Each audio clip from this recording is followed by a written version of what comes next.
Welcome to Archive Obscura. Please help us bring you more of this type of content by liking and subscribing.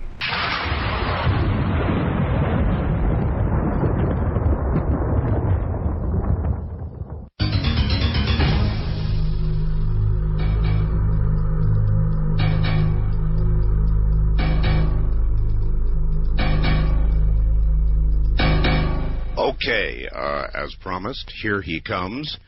James Collier. Who is he? He is at once an investigative reporter and co-author with his brother Ken of Vote Scam, The Stealing of America, published by Victoria House Press. Jim was raised in the suburbs of Huntington Woods, Michigan. Son of a prominent attorney, attended Wayne State University in Detroit and the University of Miami. In 1770, it couldn't be 1770, could it? He was Ken's campaign manager, that must be 1970, when he ran for Congress against Democratic incumbent Claude Pepper as research for a book idea sold to Dell Publishing, running through the system ballots, not bullets. What they discovered about vote counting in America triggered a 20-year investigation that culminated in this book. Jim has been a staff reporter for the Miami News, and in 1959 went to Cuba to write a 7-part series on the Castro Revolution for the AP. Both he and his brother were publishers of the Daily Planet, a national alternative bi-monthly in the 70s. I think that's where Superman worked. And the Miami Beach Herald Examiner, a weekly published in the mid-80s. His constant battle with the establishment press to expose vote fraud led him to becoming editor of the 4-decade-old News in Miami. He was based in Washington, D.C., established the Home News Wire, which reported on government politics and ran the controversial Vote Scam series from 1984 through 87. He appears on talk shows from coast to coast, which he is doing right now, has begun work on his second book, Vote Scam, The Shadow Government, which will further investigate the media's role in controlling the vote. Please welcome James Collier. James, hello. You really had to suffer through that one, right? Well, 1770. I don't know who did that. 1970, yeah. I just took a guess, yeah, 1970. James, everybody wants to think that their vote counts. I vote, I'm a registered voter, and I go down and do my duty, and I somehow feel that it really does count. Is it really true that it doesn't? In most of the country, it does not count, and it's really, I always hate saying that because it's the birthright of American people, and it's like kicking the pins out from under people when you say that. But the thing is, I've been around the country. I just got back from a week-long, 10-day tour of Florida. Just got back 2 days ago, spoke down there, and I'm going out to California in a week. And people from across this country know what I'm saying is true. And, you know, the people that getting on the Art Bell show when you're a writer out there, you've really got to rise to the top. I mean, I know because Victoria House Press has been trying to get me on, and so I suspect that so many people must have called you that you said, let's take a shot at this guy. So yeah, something's happening out there. Well, yes, it is. And, yes, a lot of people have contacted me, and I've always not scoffed at it, but been in doubt about it. I guess I'm naive. Anyway, we'll find out whether I'm naive or not. I've always sort of felt that basically, you know, I know about the dead people voting in Chicago and that kind of thing. But beyond that, I thought basically our voting was honest. Well, now, in June 25th of this year, Trevor Armbruster wrote an article for Reader's Digest, saying elections are rigged in the United States. And I talked to Trevor almost a year before he wrote that article and told him all about vote scam, but he left it out of the article. And Ronnie Duggar, who was the publisher or editor of the Texas Observer, one of the top freelance investigative reporters in the country, has written articles for the New York Times op-ed page. The editorial pages won't touch the story, saying elections are rigged in America. And people from states around this country are suing. It's a scandal what's going on out there. All right. How's it going on? In other words, when I go down locally here and vote, I get my ballot. I go over. I mark my ballot. I hand my ballot back. Where does my vote get changed? All right. Let me start at the beginning so I can get some predicate here for people. All right. It started in 1970. You read that. Ken and I had a book contract with the Dell Publishing Company to write a book called Running Through the System, Ballots, Not Bullets. And it was based on the idea that there was revolution, war in the streets, the Chicago 7. Tom Hayden was a friend of mine. I grew up with him, went to high school with him. And I knew what he was going through then. And we were publishing a paper called The Daily Planet, which was a national underground or alternative press paper of the time. That was Superman's paper. That was Superman. It ended up getting sued, as a matter of fact, by DC Comics to knock it off. We did go to court with them in New York City, but that's another story. And so Dell thought it was a good idea that Ken would go back to Miami and run as a Democrat in the primary against Claude Pepper, who was the father of Social Security, 70-year-old man, and ran unopposed mainly in Miami.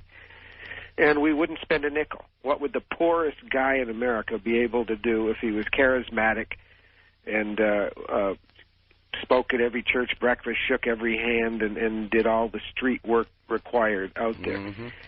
And on election night, 3 minutes after the polls closed, September 3rd, 1970, at 7:03, the CBS affiliate down there called perfect vote percentages of 250 candidates, and they were 100% correct.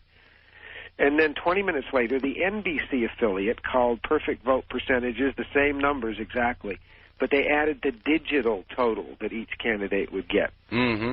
And they were 99.99% perfect, and in one case, in the state Senate race, 4 people, they were 100% perfect, right on the nose.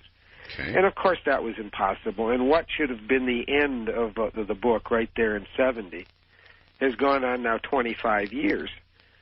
And so the day after the election, we went to the TV stations, and we got the on-air readout that shows what you actually saw on the air that night. And it said, from NBC, it said that the criteria for calling perfect vote totals was one voting machine somewhere in Dade County. And really? So the people who know Dade County on the west, in Pepper's district, the west is Liberty City and Overtown, which is the black area that often burns. Yes. The middle section is all European down US 1, and the beach is all Jewish. Where are you going to get a bellwether precinct out of that? Well, you're not. So we said, well, where is it? And they said, well, go to the League of Women Voters. They called back the numbers from the precinct. Now, what we found here was that we stumbled on a pilot project for America. Just timing was just perfect. And what I'm about to tell you goes on now across the country. So we go to the league. The head of the league, Joyce Diefenderfer was her name, the late Joyce Diefenderfer, and she lived in a big house in Coral Gables, and we went to her house, and in her living room with her own witnesses there, she said, nobody called anything back to the TV stations, and I don't want to get caught in this thing. And she proceeded to cry right there in front of us in her living room. And, of course, we wrote about that in the Daily Planet and the University of Miami student newspaper and a bunch of local community papers in the Miami Herald News, and the TV stations wouldn't touch it. And we went to the FBI and opened up an FBI report, which anybody can get today under Freedom of Information under my name or Ken's name, Jim or Ken Collier. Mm-hmm. So everything we're saying is documented, and the whole book is documented. Now, the book is an adventure story of what we found. All right, James, I need to understand. You're suggesting that what was reported by the television networks had no relationship, or they were using some sort of weird little polling place to report what had happened, and that is not at all what happened. Now, how do you prove that is in reality not what happened? Right. Well, the TV stations were saying we're not getting actual results from the courthouse. The computer has broken down. Mm-hmm. And that's a story that is now being used across America. And people have seen that in the past 25 years hundreds of times. Indeed. In venues across the country. The computer's broken down. We're giving you our projections. Right. We later prove, and we show in the book, that the computer never broke down. And according to the guy who programmed it, a guy named Leonard White, He said it was never down, it was never out, and that piece of paper should be in that FBI file, his statement.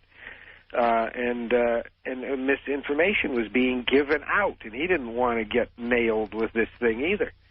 And so what really happened was the whole election was rigged, pre-programmed by the television stations.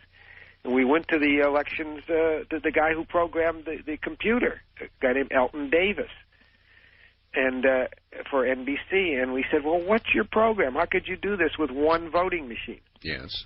Because basically that's an A times B equals C formula, and whatever the number was off that one machine times B, your program equals C, the vote totals, and you got to always know 2 out of 3 in an A times B equals C, and if you do, you rig the election. So he said you'll never prove it. Now get out.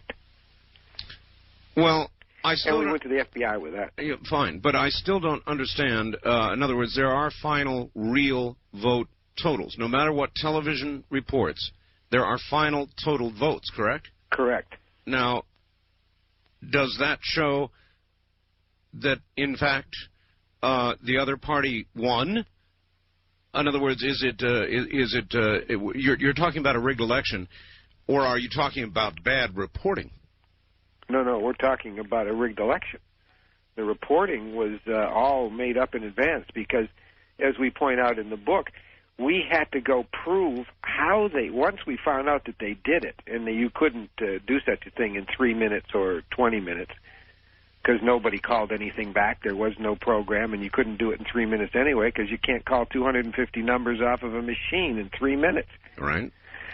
And the ABC affiliate there was WPLG, Channel 10, it stands for Philip L. Graham, the late husband of Katharine Graham, who owns the Washington Post and Post Newsweek. Mm-hmm. And this will later, as we'll get into this story, lead on to Watergate. But anyway, it ran a movie. And again in 1972 it ran a movie, tacitly admitting that they knew what was going on but didn't want to participate, which is criminal for a news organization to do that. And I knew all the guys up there, and they admitted it. Well, I still don't understand what you're saying went on. In other words, I understand you're saying that the reporting was inaccurate. No, the reporting was 100% correct. And what went on... Well, for what they were looking at, which was not a representative sample. That's what you said, right? Right. They had nothing. They had absolutely no input, zero input. Zero input. And yet they had 100% perfect numbers. How do you do that? Well, how do you do that? Well, usually I don't tell this part over the air because it's a cliffhanger in the book as to exactly the precise moment that we found out the truth. Well, yeah, but when you're making this serious a charge... Right, but I'm going to do it on your show for the first time because of who you are. Okay. So what happened is we started, they wouldn't give us documents, and we ended up stealing documents out of the courthouse, so mainly the canvas sheets. Now, how they voted then was on lever-style machines. It wasn't computer. It was a stand-up machine where you go in and pull the curtain and you flip a lever. Right. And what happens is you open the back of those machines in the morning, and the precinct workers read the numbers off the back. There's a 3-digit counter for each candidate, up to 999 votes, because only 1,000 votes per precinct in America is the rule, basically. Gotcha. So they would read 000, and they'd fill in a canvas sheet, 3 canvas sheets, and they'd have to sign their name on all 3 sheets. Right. And that's certification. Now, at night, they would open the back, and they would read off the numbers. And they'd fill in the front of the canvas sheet and sign their name again.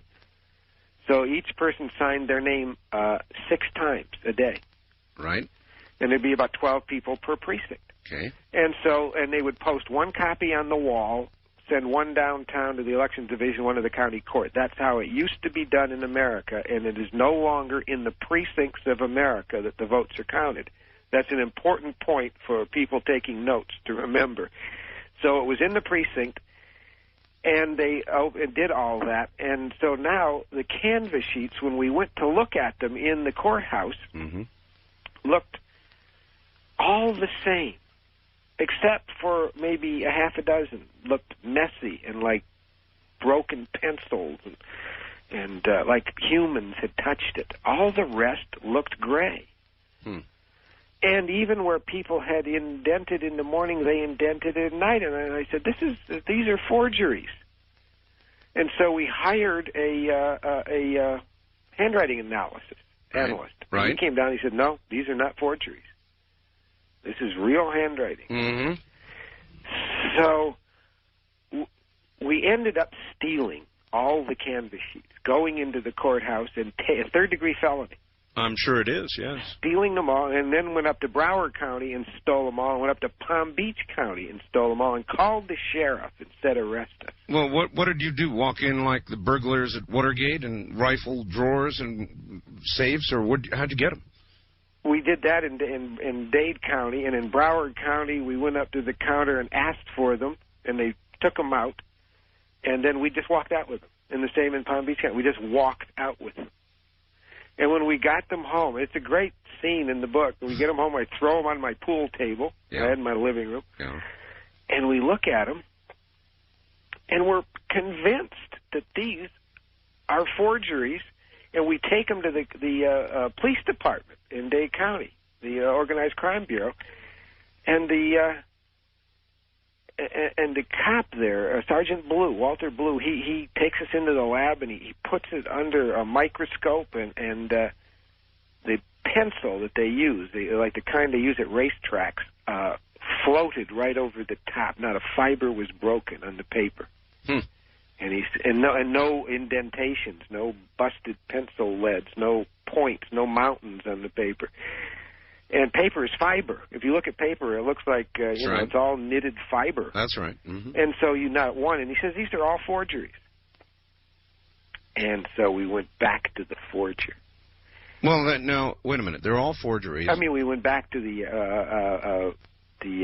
handwriting analyst who had thrown us off. Yeah. How was it determined? Just because there were no messy marks, that determines it to be a forgery? How do you... Yeah, because not a fiber was broken on the paper with the pointed lead pencil. And okay, then how was the lead, if it was a lead pencil, how was it transferred to the paper? Well, wait. That's what we'll get to. All right. I really hate to give all this away, but we're going to do it here. We go back to the handwriting analyst. About a year or so has passed now to get to this point, because, it was a real struggle because we didn't know where to go. I mean, you don't know what to do. You know you got the tiger by the tail, but you don't know what to do with it. So you've got a cop saying, yeah, they're forgeries. You've got a handwriting expert saying, no, they're not. Right, and he's the official handwriting expert for Dade and Broward County. Whenever there's a case, they call him in. I see. So we go to his house up in Plantation, Florida, and we go into his laboratory, and we put it under his microscope, and he says, nah, these are not forgeries. While Ken is arguing with him in his lab, I'm looking around to see what kind of books he reads in the outer room there. He has all his books. Sure. See the measure of the man. And on the coffee table is a copy of Police Magazine, May 1972. Mm-hmm. Take notes, guys. But it's in the book. Police Magazine. All right, I'll tell you what. We've got a break here at the bottom of the hour. So okay. Hang tight. My guest is James Collier. His book is Vote Scam. Vote Scam: The Stealing of America.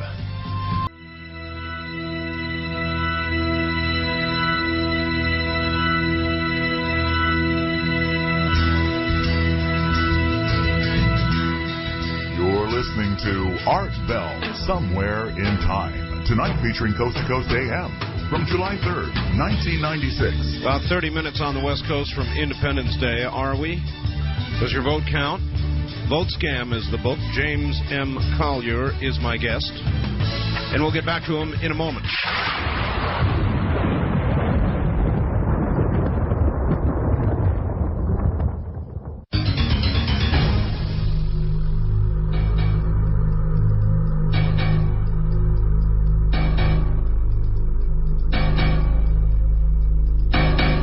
Back now to James Collier. James, all righty. So here you are with two guys, one a cop saying, yep, forgery, the other a handwriting expert saying, no, it's the real thing. You're looking at his books in his home.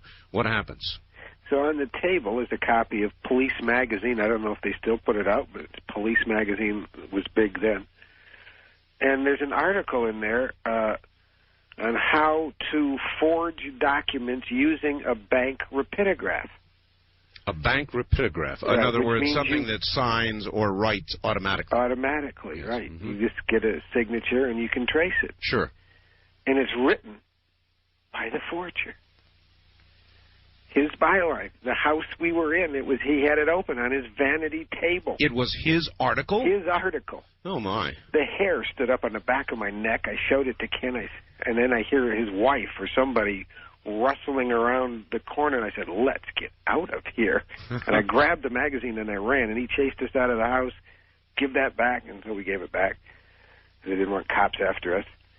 And that was it. So we took it to the FBI, of course, and the FBI said, yeah, these are all forgeries. And the Organized Crime Bureau said it was forgeries.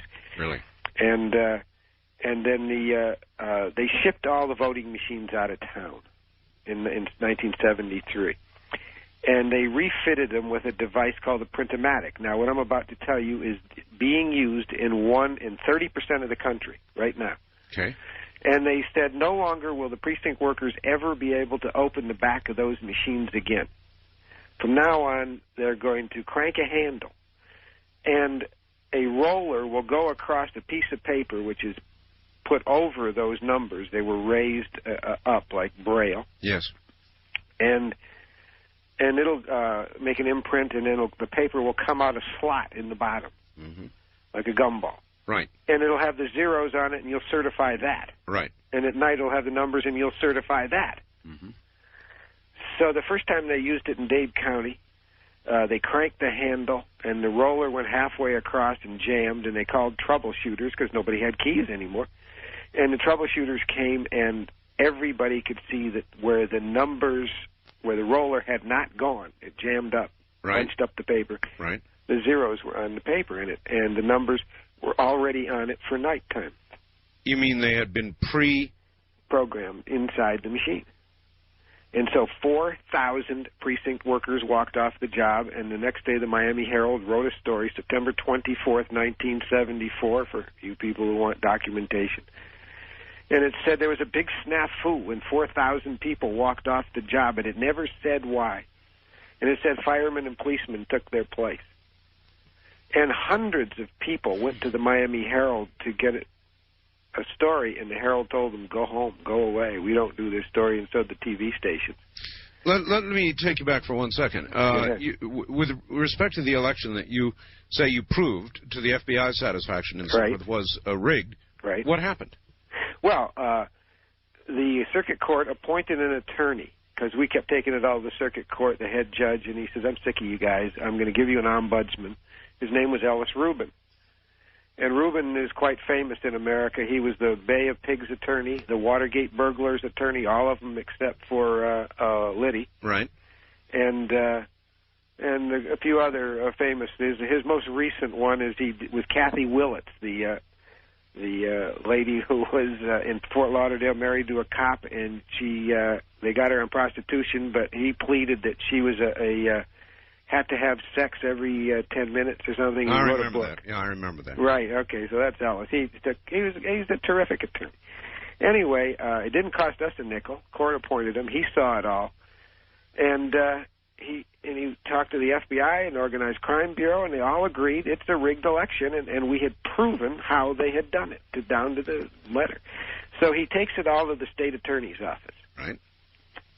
TV cameras in tow.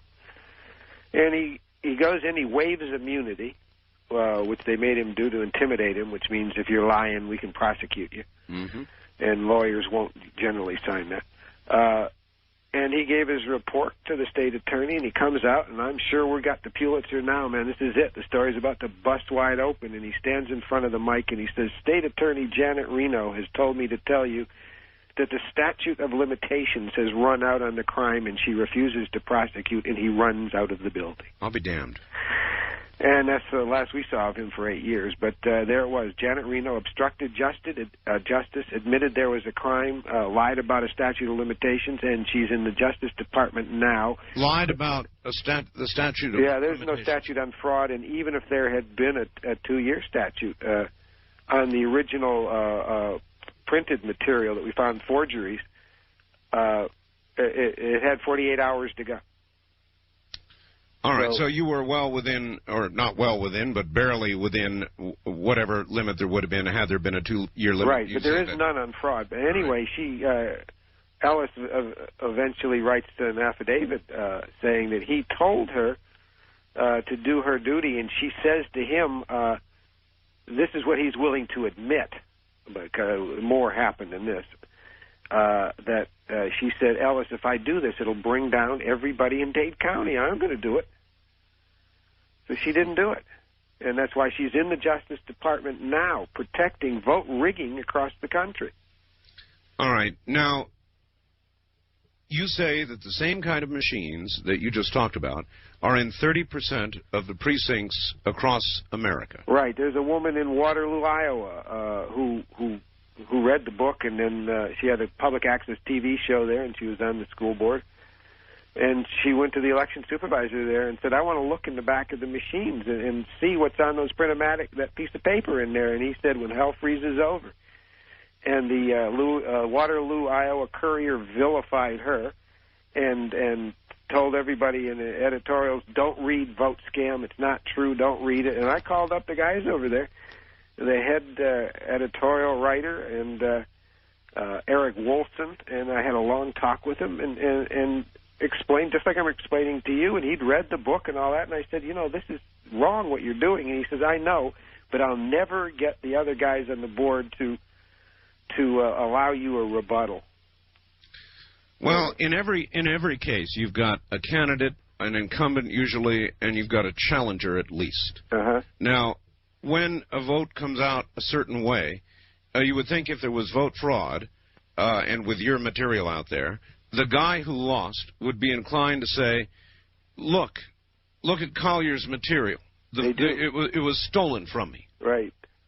That's happening. It's happening. Yeah, that's why it's finally gotten to you, because, I mean, the book has been out 2 years. I know. It's sold big numbers so far, just word of mouth, because the media won't review it. It's just word of mouth and radio talk shows. Mm-hmm. And it's not because if the book had no validity, it would die a borning, but it has it because people say, look, just what we found when we, and these are intelligent men and women, investigated themselves and have sued, gone to court. And wait till I tell you about the primaries. I mean, hang in there, guys. These last primaries, as far as I could determine, were all rigged, and I wrote an article for Media Bypass magazine saying so. I've got that article. Oh, okay. Anyway, the people are doing it. They're mad as hell all over this country. I just got back from Florida, and believe me, I was talking to the Republicans of Palm Beach. Yep. These are not poor people. No. And they're not dumb. I mean, this is Palm Beach. This is Largo Mar. You're on the air there right now. They're listening. Okay, yeah, great. And they're mad. I mean, they got a city out there, Wellington. It wasn't a city. There's like 20,000 people out there. And somebody got the bright idea, hey, if we incorporate these people, we can become councilmen and mayors and set up judges and all that and really get all the money out of these taxpayers more than they're paying the county. And, the people didn't want it. And the polls showed they couldn't possibly win. And it won. They became a city. James, you've reasonably documented what happened in Florida. How do you know this is going on everywhere? All right. Now, let's get up one more step here to 1982 when the Republican National Committee put out a reward offer. It said, and it was in all the newspapers, saying that we know there's election rigging in the United States. That's the RNC. And it said, we'll give you $5,000 for every arrest and conviction you can get of people found tampering with the vote. Right. So we were told that the League of Women Voters were up in this bunker-like building in Dade County called the Data Processing Center out on Chrome Road for you guys listening down there, and it's in the middle of the Everglades. Nobody could get out there. And that they were punching thousands of holes in the vote card. So we got a video camera, and we followed the vote card from 7 o'clock at night down to where it got counted. And it's no longer counted in the precinct. They take them out of there. Now, the vote card, this is the computer ballot. Across America now, what I'm telling you, I want to find, if anyone can refute this, call up Art and say, yeah, it's not true in my area. The computer ballot goes home to precinct captains' homes anywhere up to 2 weeks ahead of the election. Mm-hmm. Your vote is in some private partisan citizen's hands. Not only that, duplicate copies are given to them. So let's say they have 1,000 ballots. They're given 2,000 ballots. Why? Okay, they sit around and have hole-punching parties.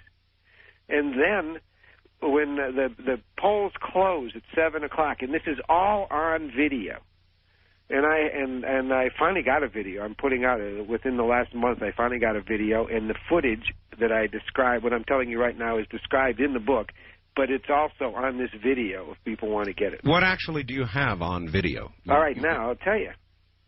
Anyway, we were told we would be arrested if we did do what we're doing, if we followed this ballot card by David Leahy, the election supervisor of Dade County. Mm-hmm.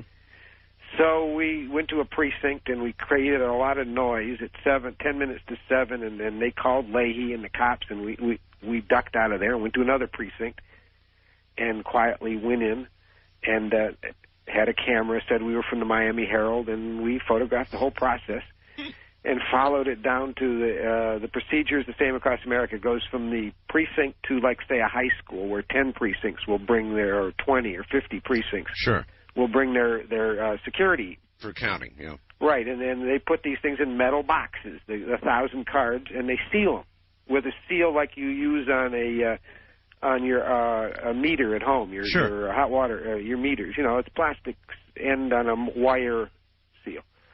You can't break them unless you twist them or cut them. Right. Now, when they get there, you see on the video the woman, the guy says, "My seal is broken." And because the video is on them, they didn't put a new one on. And you see a guy taking a Burger King bag. He walks in with it, and we didn't know what it was, and he puts it down, and then later a whole handful, like 20, 30 seals, appear on the table. And so we asked the lady in the video, we said, well, what, if the seal's broken, yes, and you put on a new one and record the number, that's like fraud, because it shows like there was never a broken seal. And we said, how could the seal get broken? And she says, well, that's a good question, because you can't break them in the car from the precinct to the high school. That's right. What they do is they have duplicate seals. We later proved that. They have duplicate seals. Duplicate seals. If people are investigating in their area, you go to your elections division and find out who makes the seals and how many do they order. It's one of the things, the paper trail that you look for. Mm-hmm. Anyway, they had duplicate seals, and they regularly substitute ballots in their cars on the way out to the central place. And they bring them and they put new seals on, or they're given duplicate seals in the box, and they seal it up in the precinct, then they break it in the car and put a new seal on. So from that point, it goes down to this data processing center, where they had guards, Metro cops, security guards, dogs, TV cameras, and we were told, that we weren't supposed to get in. Mm-hmm. And we got in. And we got up 3 stories, up 3 flights of steps, and we got in and we videotaped the League of Women Voters punching thousands of holes in the vote. And we had gone to the Miami Herald because we knew all the guys there. You've got this on tape. On tape, yeah. Wait, I got a punchline on it. That's why I say there's so many hangers in this book that for the people who want to buy it and read it, I hate to give away some of these, but anyway. Here's a question for you. On whose behalf are they doing this? Generally, the incumbents' behalf, I would presume. Yes, 98% of incumbents win in America. I know that. That's right, why I asked. It's generally in behalf then of the incumbents. Right, because that's stability. If you see the corporate America, local, state, and federal, is this one big corporation. And stability is important to the people who run the country, because you can't make plans. You can't get the builders and the developers and everybody doing things. If you're going to have a maverick in there who just wants to play hardballs, and I don't want to give you a variance. You're building out there into the swamps, and those swamps are for animals and they're for water. And you want to take it away to build your building to get rich. No, I'm not going to give it to you. Well, you don't need that kind of guy in power. Or somebody who says, I'm going to do an audit and find out how all you crooks ahead of us have been stealing. You don't need that guy in power. And so that's been going on in this country for so long that to get anybody honest in government now and let them do all that would just blow this country wide open, which someday it's going to happen. So, well, the implication of what you're suggesting is that both parties, on behalf of their incumbents, are doing this on a regular basis. Yeah, but the ones who are doing it is the media. The newspaper in the town is, they all, have these editorial boards where they endorse the candidates and all that. Those guys are the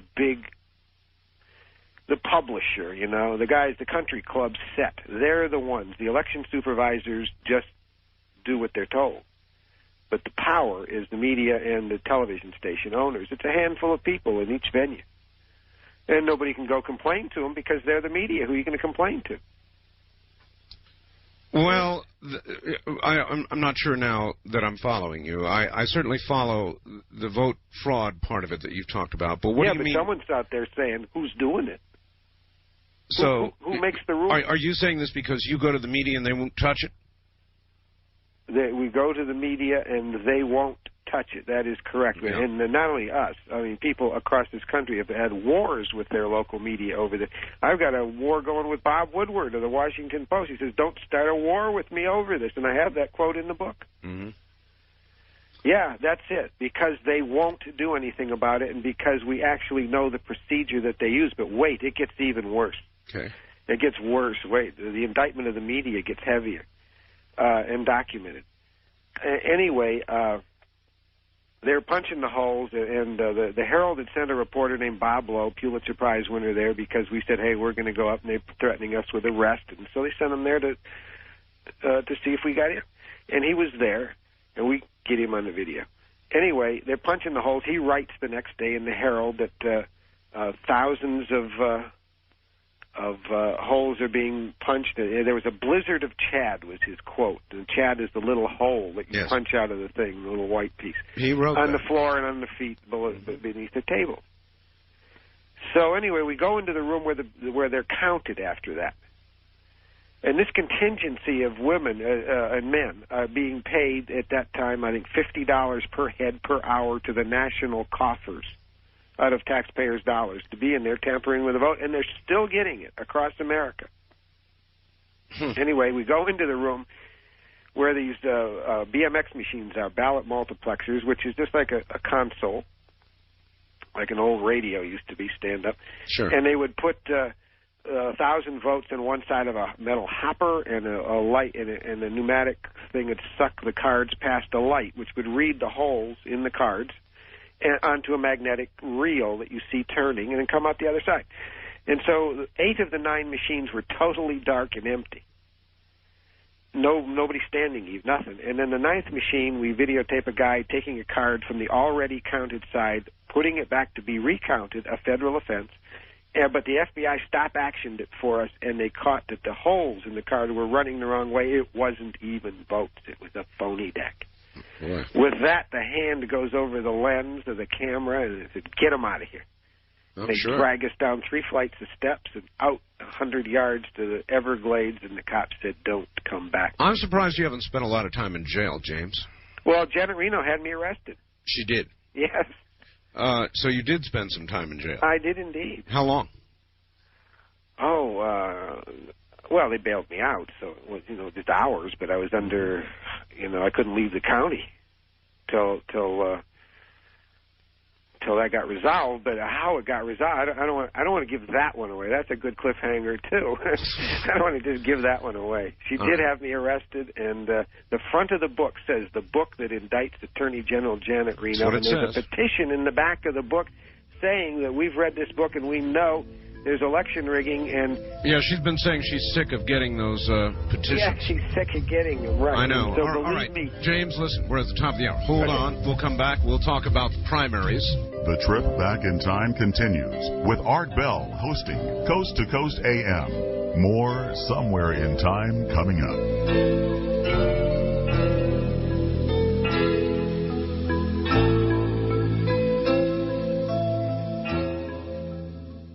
Tonight featuring Coast to Coast AM from the 3rd of July, 1996. Good morning, everybody. My guest is James Collier, who wrote Vote Scam. And he has laid out an hour of very, very serious charges about vote fraud in America. And I'll tell you what I'd like to do. We're speaking to the entire land right now and beyond. I would like everybody to not call, don't call, hang up the phone. What I want to do is get some precinct workers on the phone. I want to get some vote counters, people in the system.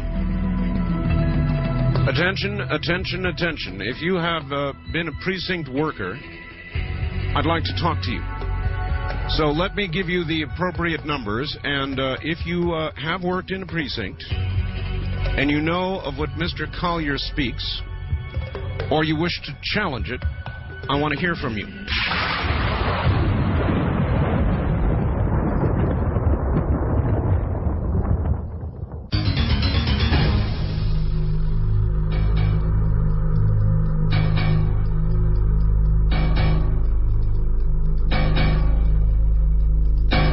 Back now to James Collier, who wrote Vote Scam. James, are you there? I'm here. All right. Let's talk briefly about the primaries.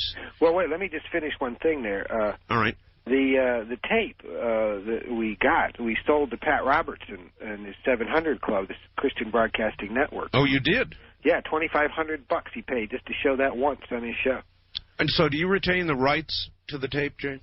Yeah, but excerpts of it are on the video. Can I give a number? Is that yeah, absolutely. In other words, people can get this videotape or excerpts from it on a videotape. All right, and on the tape, you've got the things you talked about last hour. And in the book, I describe it down to every scene, including the dialogue. So if you don't get the tape, you can. It's very picturesque in the book. And then we went to Cincinnati. We got brought into there by Jim Condit, who you should have on your show too. He's another investigator like myself and has done some great work. And we videotaped the League of Women Voters there using tweezers to tweeze out a slate of candidates under threat of arrest. We were there. And we brought that to the TV station, Channel 9, the next day, and they ran it. And we went on WCKY Radio, the Jan Michelson show, the next day. And Jan's now on WHO in Des Moines, that big 50,000 water. So people can call him and say, hey, is it true? Anyway, he challenged the election supervisor, Elvira Radford, been there 20 years, to deny it, and instead she resigned. And the Cincinnati Enquirer didn't write a word. Huh. So, and we've gone around the country, but now I'm telling people to go do it themselves. That's why I say get the book, because it's like a blueprint of what, because everyone said, well, what can we do? I don't want people to despair. What I'm telling people, and I'm now speaking everywhere I can get where people will bring me across this country now, that, yes, you can solve this problem and we can turn America back into what we thought it was anyway. Norman Rockwell was America, and get rid of all this, because all the problems that we're facing and all the civil rights that we're losing that people listening to this station I'm sure know about all come from people put into power who are voting our rights away. And we can change that. Right now, you can't vote them out. Should Bob Dole be the presumptive nominee right now? How do you mean that? Straight on. Should he be in? Should he be the presumptive nominee? In other words, from your perspective, was it rigged? Oh, yeah, absolutely. I'm going to we'll get to let me tell one more thing about the media, then we'll get to that. All right. Back in, this all started, digging for investigative reporting is mainly a paper trail. If you don't have it, you don't really have much. So we dug into the documents of this case, and in the Library of Congress we found several documents. One was an election administration report put out by Richard Smolka of American University, and the other was a report by the American Air Force Staff Command College.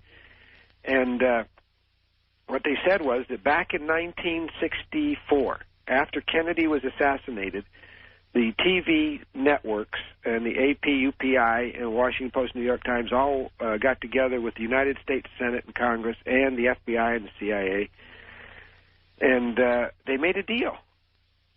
And they said, we will not contradict the Warren Commission report. And this statement I'm giving you, I got from David L. Wolper, who does all the documentaries, until 1995. Well, that was wrong. According Wolper told me 95, but it's past that. So we'll not contradict the war that Lee Harvey Oswald was the lone gunman, but we want the right to count the vote in America. And so they got it, and they formed a pool called News Election Services, NES.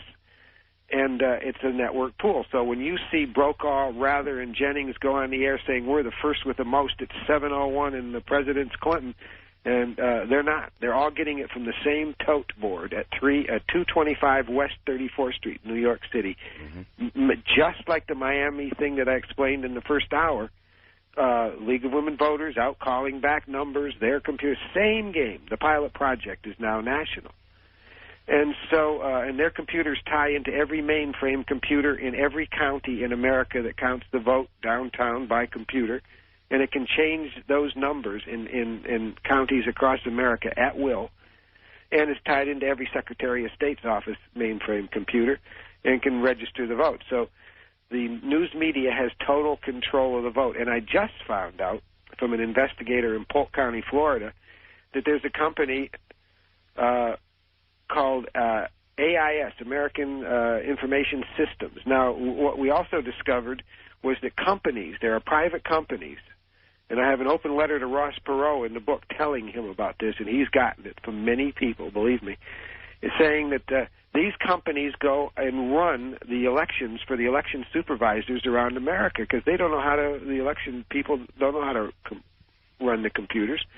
And they come in for thousands of taxpayers' dollars, unbeknownst to the taxpayer, without public bid. And they run these elections on every election, hundreds of thousands of dollars per election. All right, James, I've got a fax here. It says, when 10,000 people show up for Pat Buchanan's rally and a couple dozen show up for Dole, who do you really think is the front runner? So, yeah, well, wait, well, get to that. Pat. Well, we've got to because we don't have a lot of time, and I've got a lot of people that want to get on the air here. Okay. So, yeah, Pat. Yeah, Pat. What happened in the primary? Okay. The primaries, what happened is that in Iowa there was a caucus. It used to be a show of hands caucus. Right. This time they said, and now you'll know why I'm telling you about the media. This time they said, no, it's going to be a paper ballot election, but it's counted after 7 o'clock. Nobody votes all day. The people come in at 7 o'clock. Right. And raise their hands or they vote on the paper ballot.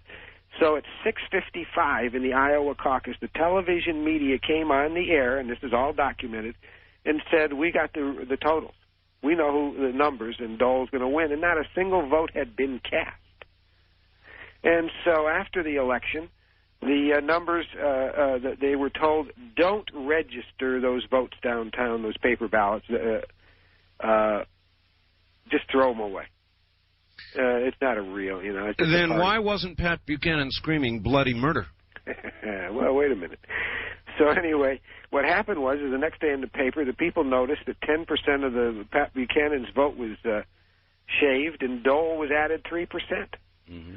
And then when you call up the election supervisors in any county in Iowa, and you can do this, anybody listening, and say, how'd you get the numbers? They say, well, the media gave them to us.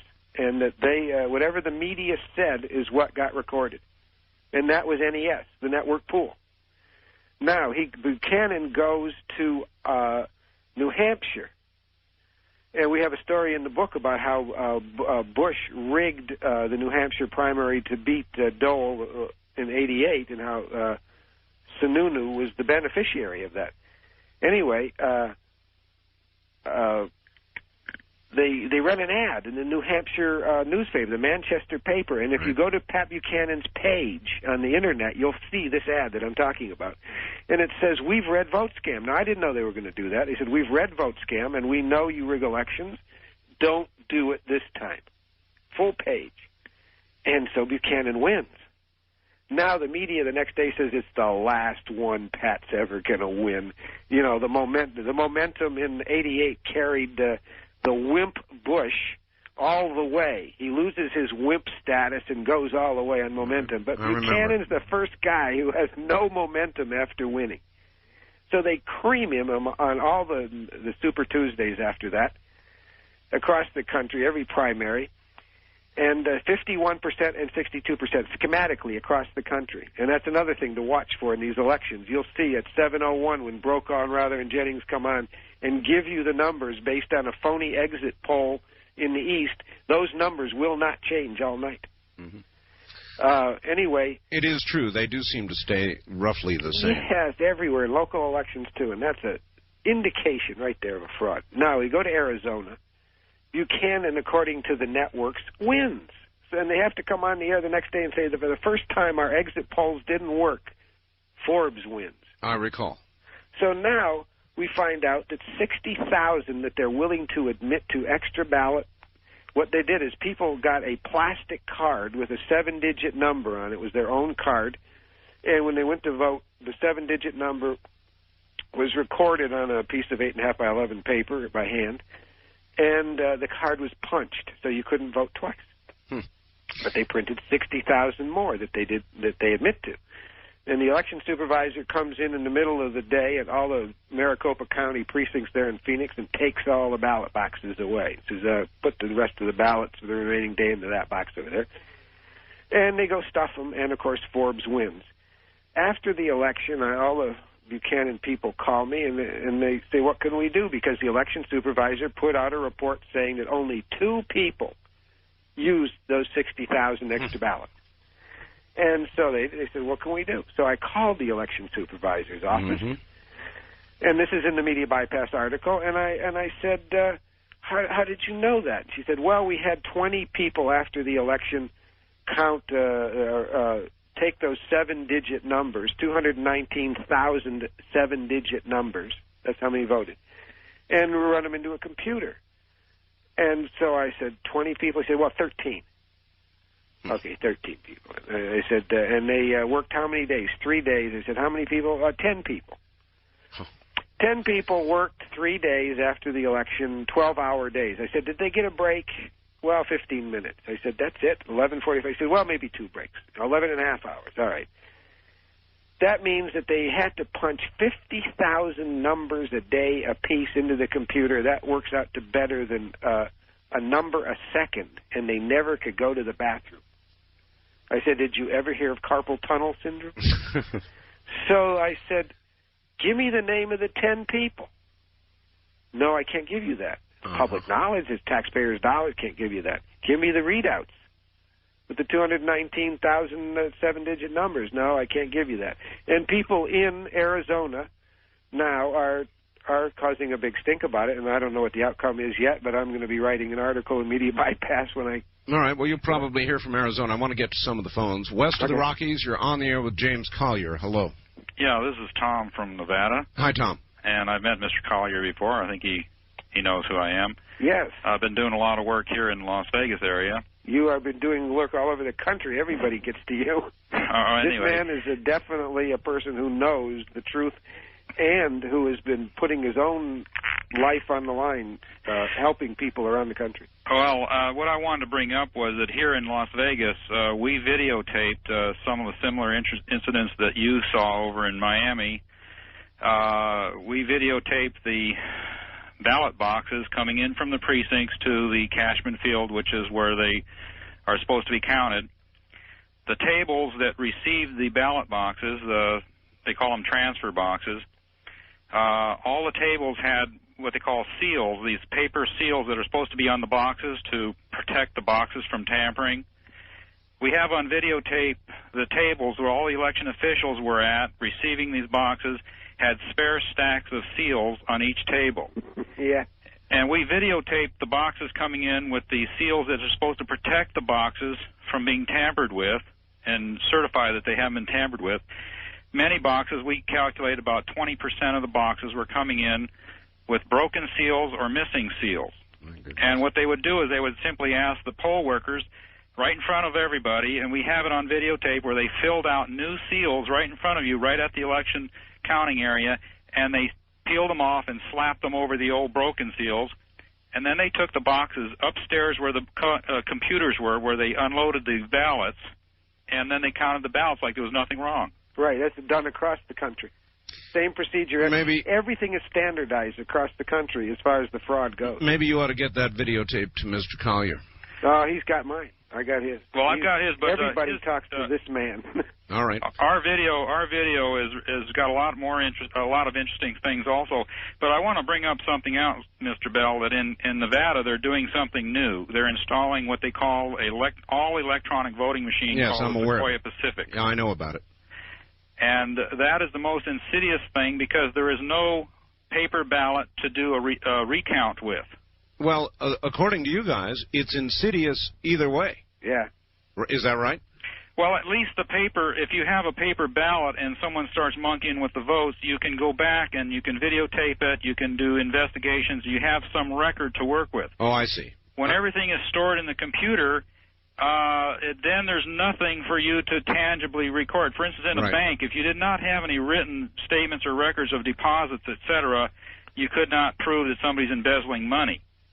If everything is done in the computer and they control the computer, you could program that computer to change the numbers at will for the votes. Oh, sure. And this Sequoia voting machine they're making, when it was tested in both Pennsylvania and Texas, the expert who was a PhD who certified it or did the certification test, a guy by the name of Dr. Ian Seamus, he states in his account of the testing, the procedure that he did and the report on it, he states right in there that you can program these voting machines right from the front panel where you vote. Now, he says, normally that wouldn't be a problem because most people aren't sophisticated enough to know how to reprogram the machine to change the votes around, but that's exactly how the people who set up the voting machines determine it has rows and columns of buttons where the names of the candidates are. That's how they program the machine so that which button stands for which candidate. Well, if you can program the machine from the front panel, I've got you. So I you could assume, change it around. Yeah, I assume you've been down raising hell with the city council about that. We have a lawsuit out right now that's going to, one of the candidates, Pat McMillan, who is running for Congress, one of our congressional positions, Congress 2, has just filed a lawsuit against that machine. All right.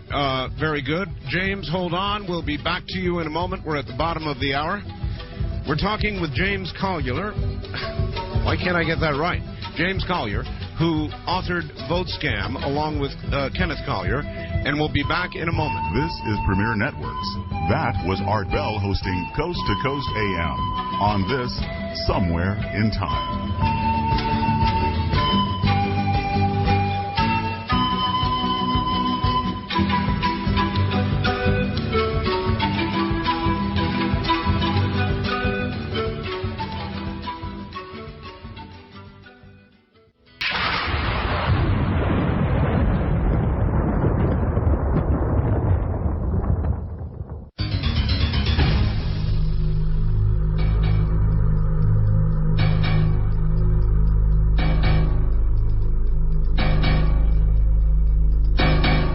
Back now to James Collier, who wrote Vote Scam. James, I want to hit you with this. Most Americans are good Americans. The majority of Americans are good Americans. My mom worked for the League of Women Voters, I remember when I was young. And I find it very hard to believe that you would get a group like the League of Women Voters, or whoever might be counting the votes, to sit there and participate in this massive fraud. Yeah, you would think so, wouldn't you? I do think so, and how do you argue otherwise? I've sat in right in the middle of them and infiltrated the group, and they would sit there and talk about the good old days when they could punch holes in the car. Believe me, I hate that line. It's most Americans are good Americans. That's a romantic feeling. A lot of Americans who have special interest and participate in politics are good Americans. I mean, I would go to war with them and all that, but they'll rig elections on you in a flash. All right. I mean, I've seen lifeguards who had elections, and one of the, there were two factions, and one faction actually had control of the ballot box and debated in front of me whether they should rig the election. All right. First-time caller line. You're on the air with James Collier. Hi. Where are you, please? I'm in Las Vegas. Yes, sir. Good evening, Art. Jim. Good evening. Yeah. I've taken a lot of photographs and video footage of fixing of the boxes and so forth, and I did it as a result of being incited to do it by a fellow by the name of Jim after he and I and another fellow by the name of Ray had dinner one night a couple of years ago here in Las Vegas. Do you remember that, Jim? I do indeed.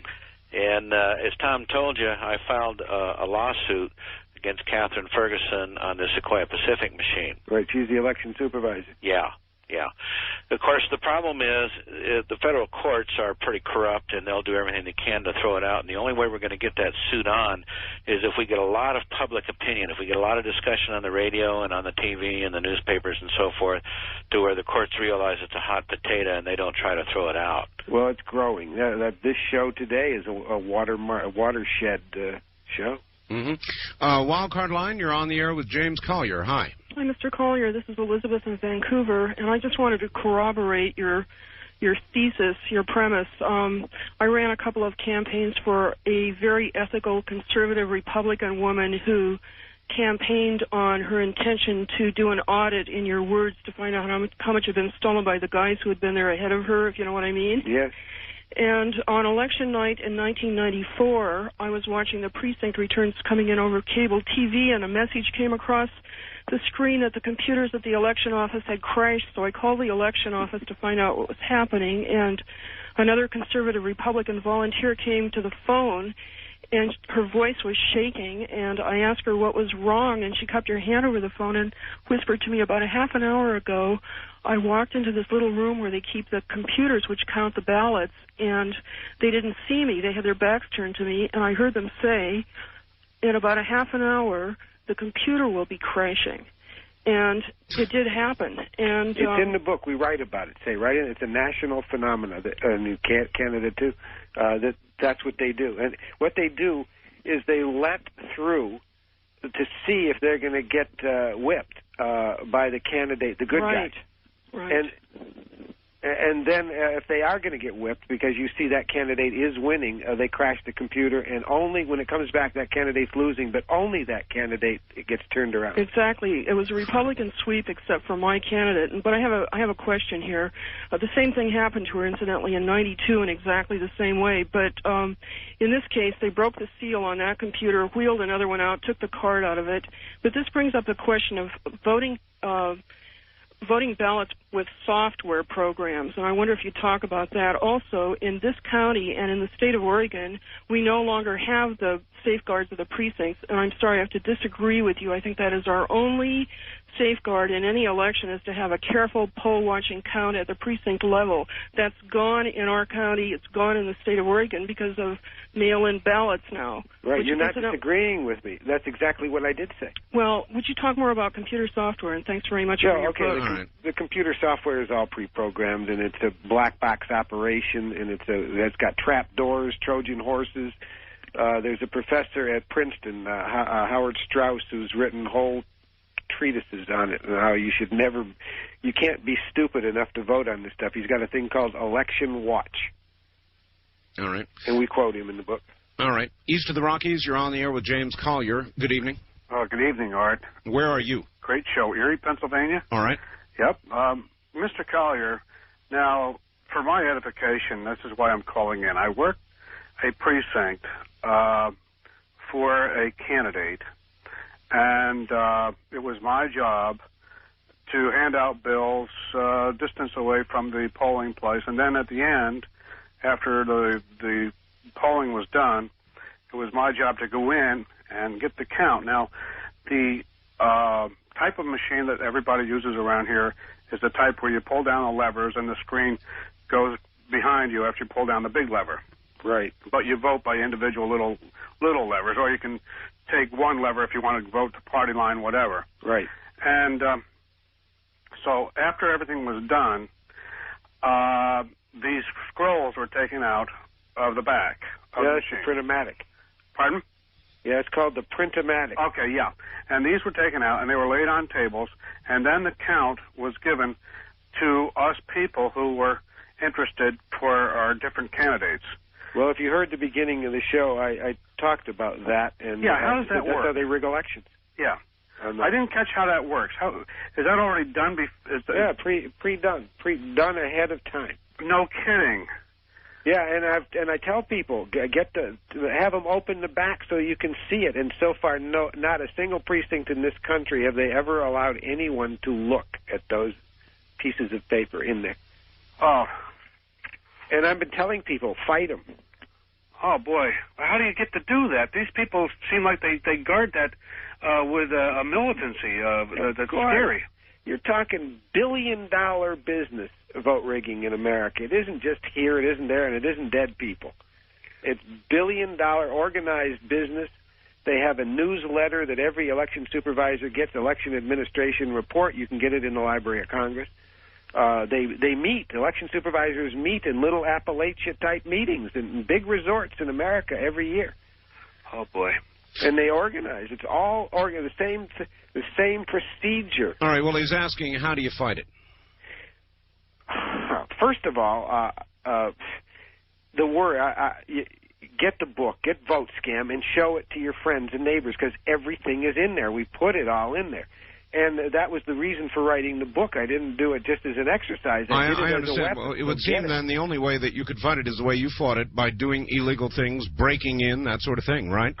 Well, you try lawsuits, but the judges that they put up there that you get are fixing judges, so you can't win on the lawsuit level. So until people are willing to...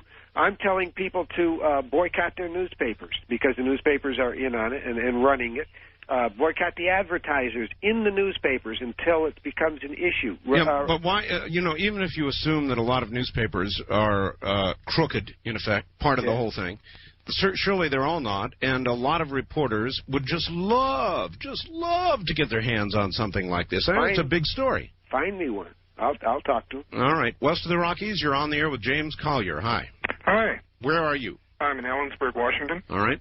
And my name is Craig, and I've been an election worker, and I guess I got to find out where they're paying $50 an hour, because we get about a little over $5 an hour here. No, what kind of equipment do you use? Paper ballots and pencils. Oh, well, you don't have that thing. Yeah, you got an honest election, probably. I think so. So you're saying they're not all crooked? No. Wherever there's real paper ballots counted in the precincts? They're not counted in the precinct. No. Oh, well, there's paper ballots run through a computer. Correct. Well, they're using them wherever the card reader is, and I don't know if it's in your area. The whole ballot is run through.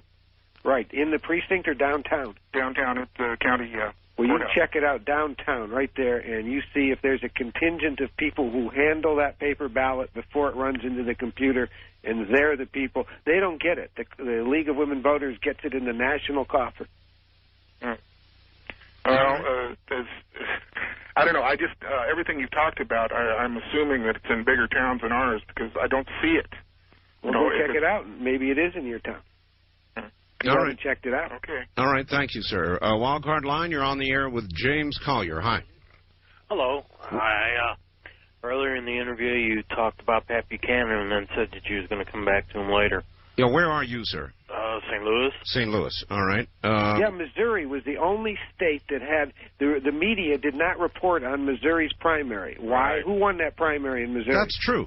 They didn't. Who won that primary, sir? The caucus level was won by Buchanan. Right. And then when we got to the state level, there was some shady things done, and it wound up going for the Dole and Keyes coalition. Well, anyway, Buchanan won it, and they couldn't report on it. Right.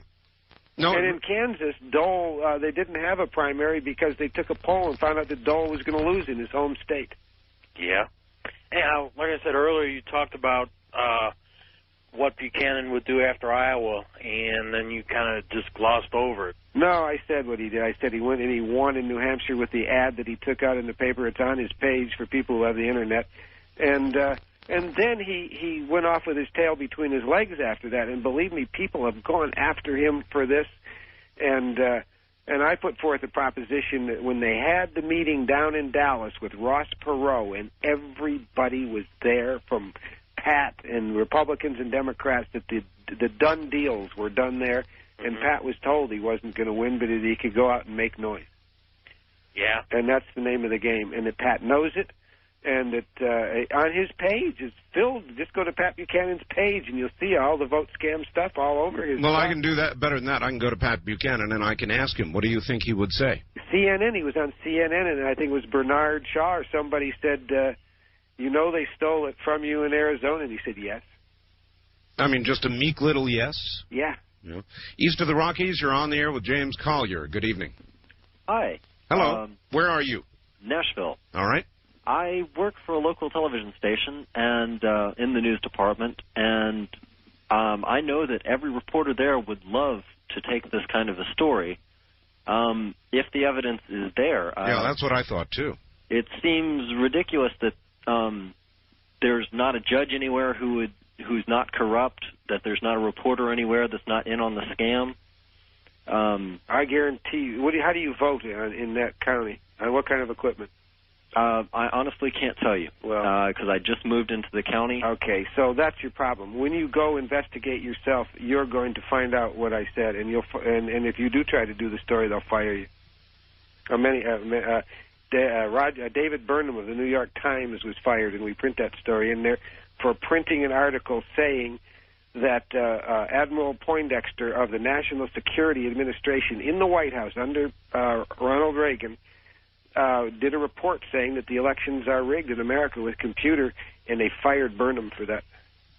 Well, I think it's certainly an issue worth being fired over if it's true. Well, it is, and next election, sir, call me.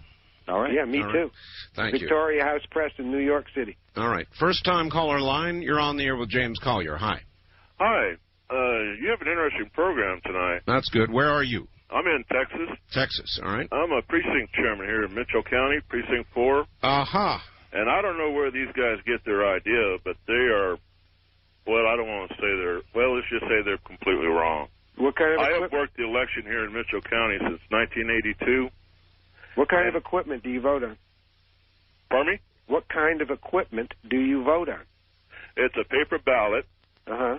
We print out X number of ballots, and it's almost like money. We have to account for every single ballot. Do you count it in the precinct? We count it there at the precinct. How? By Run it hand. through a computer? By hand. It's a paper ballot, and you count it by hand. By hand. Oh, well, you got an honest precinct. They put the ballot in a metal container that has no seal. It's very slim slot, and the top is secured by a lock.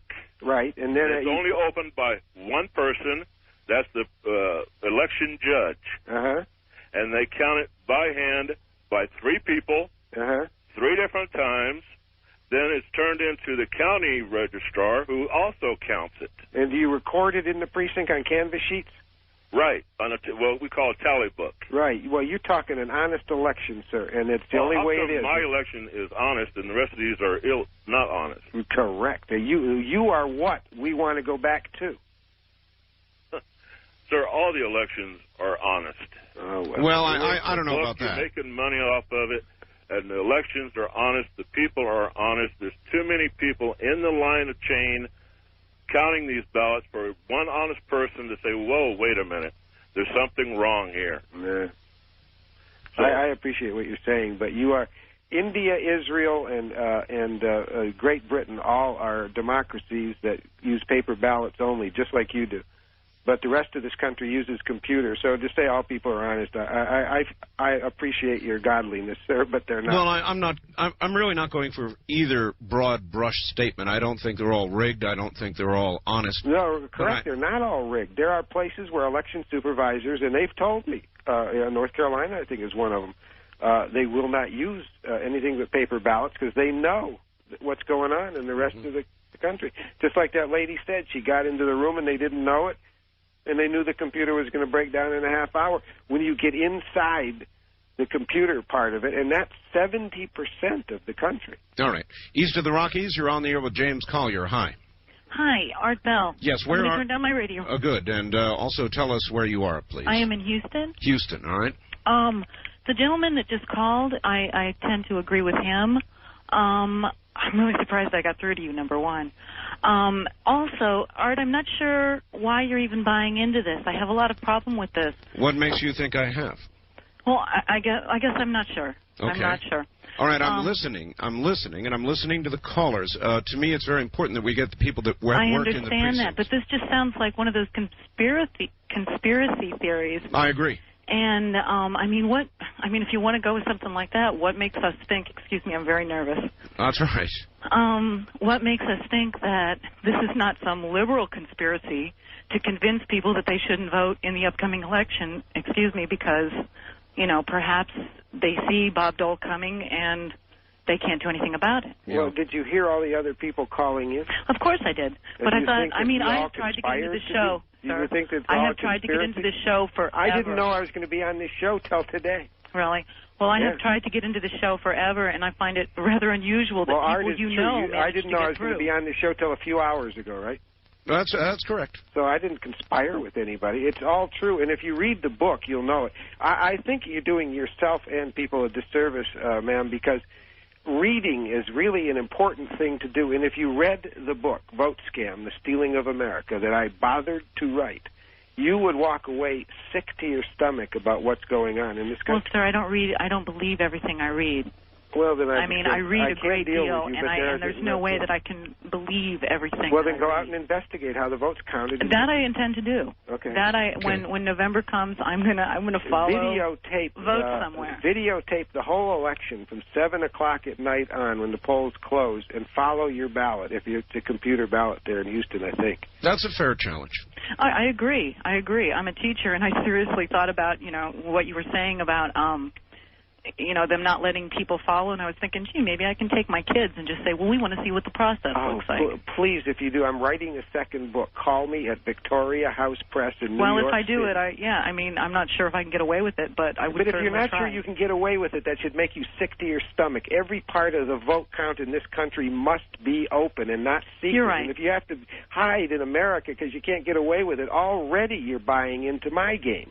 I understand, and I think my love for this country just makes me. I don't want to believe something like that. I want to believe that I don't have. Especially in Houston, my dear. In Houston, you're going to find out it is true what I'm saying. All right. Well, I'm kind of with that lady. I think I'm hesitant to buy into it. I'm loath to buy into it, James. I don't want to believe it. Where are you talking from? What city? A little town called Pahrump, Nevada, west of Las Vegas. Okay, but Vegas, you go check out Vegas, and you'll find out everything. I know what's going on. Okay. I know the. So why are you hesitant? Why am I hesitant? Because it's human nature to be. Because I have an abiding faith in the majority of Americans being honest people. And not all of them. It is the majority are honest, but the people who are running elections are behind closed doors. And they're a handful compared to the population. Mm-hmm. West of the Rockies, you're on the air with James Collier. Hello. Hello, where are you? I'm in Banning, California. All right. Listening on K-News. Right. Well, we don't have a lot of time here, so what is your question? Okay. Comment. I was hearing about the paper ballots being honest. Yes. And I can say that is not always true. All right. Listen, I'm going to ask you to hold. James, you hold. We'll continue to take calls. This is productive. The trip back in time continues with Art Bell hosting Coast to Coast AM. More somewhere in time coming up.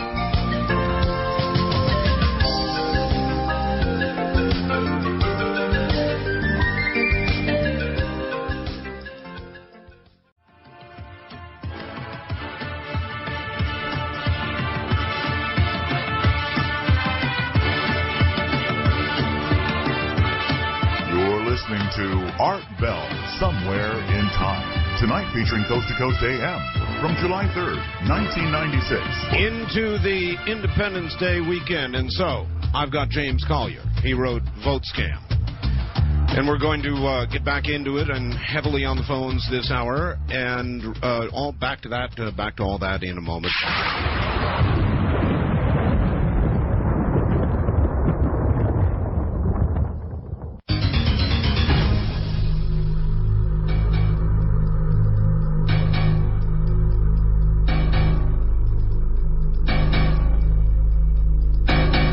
James Collier wrote a very controversial book, to say the least, called Vote Scam.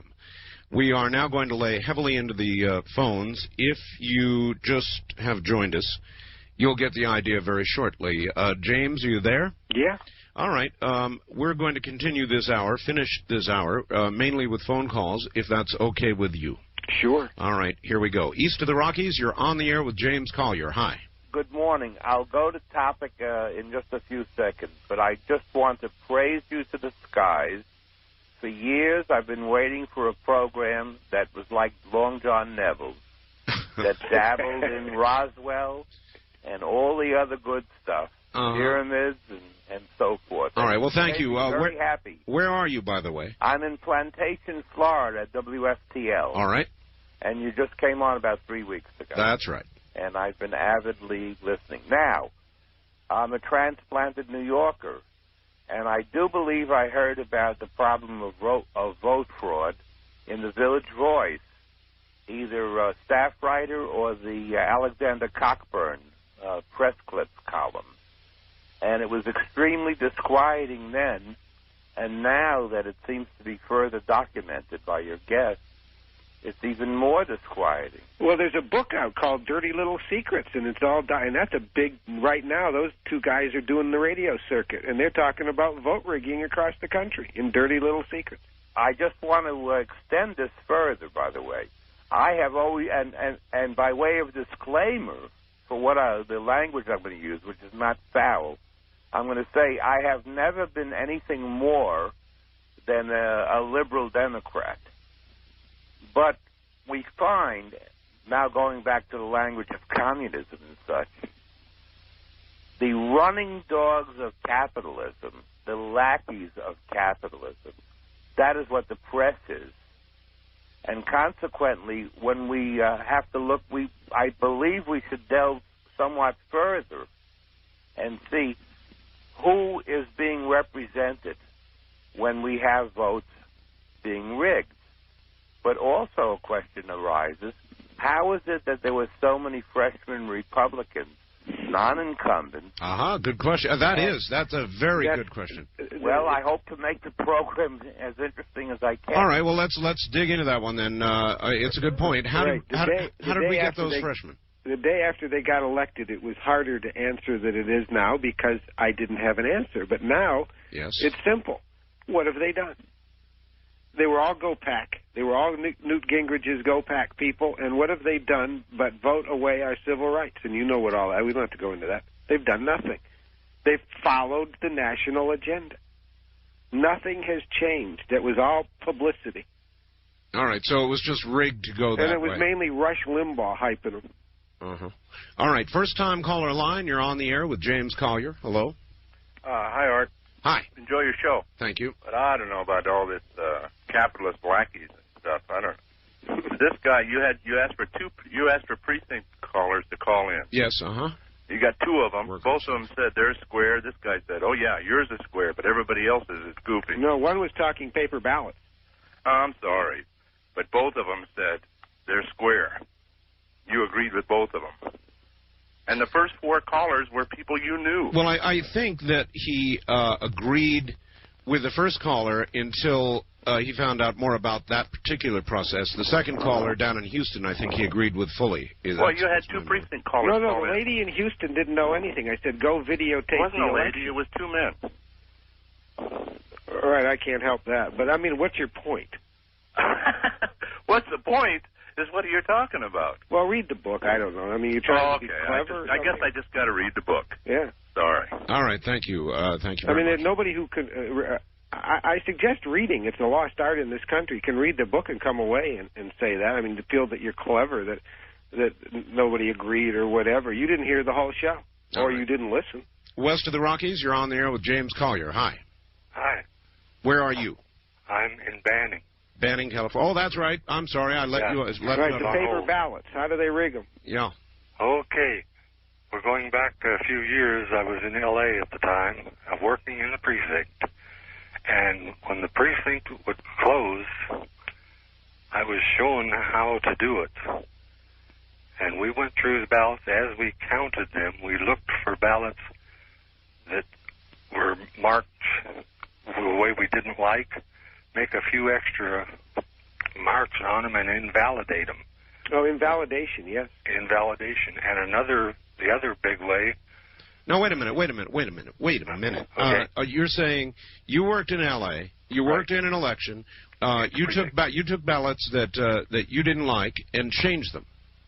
So you were... That's what the League of Women Voters was doing with the computer ballot. If you voted for the wrong person, they punched the other. I participated in... Why did you do that? Why did I do this? I guess because I thought I could influence the election in a way that I wanted to. Oh, God, maybe I'm wrong. That's horrible. I mean, to hear that from an American, it makes me sick. Makes me sick. I want to tell you, Art, that I sat in the middle of Americans who were laughing at doing it. And I know it makes people sick. They don't like to hear this, like the last guy who called. No, I don't. They don't like to hear it. But if they go out and investigate it themselves, and that's what I asked them to do, use a video camera and you check out how the vote is counted. Find out who the computer programmer is, who programs your computer in your area. Check it out, and you won't be as smug as that last guy was. Well, if nothing more than people going out with video cameras and following the election process comes out of this, and that will be good. Yes, that's what I want people to do. Wildcard line, you're on the air with James Collier. Hi. Hello? Hello. Yeah, my name is Cliff.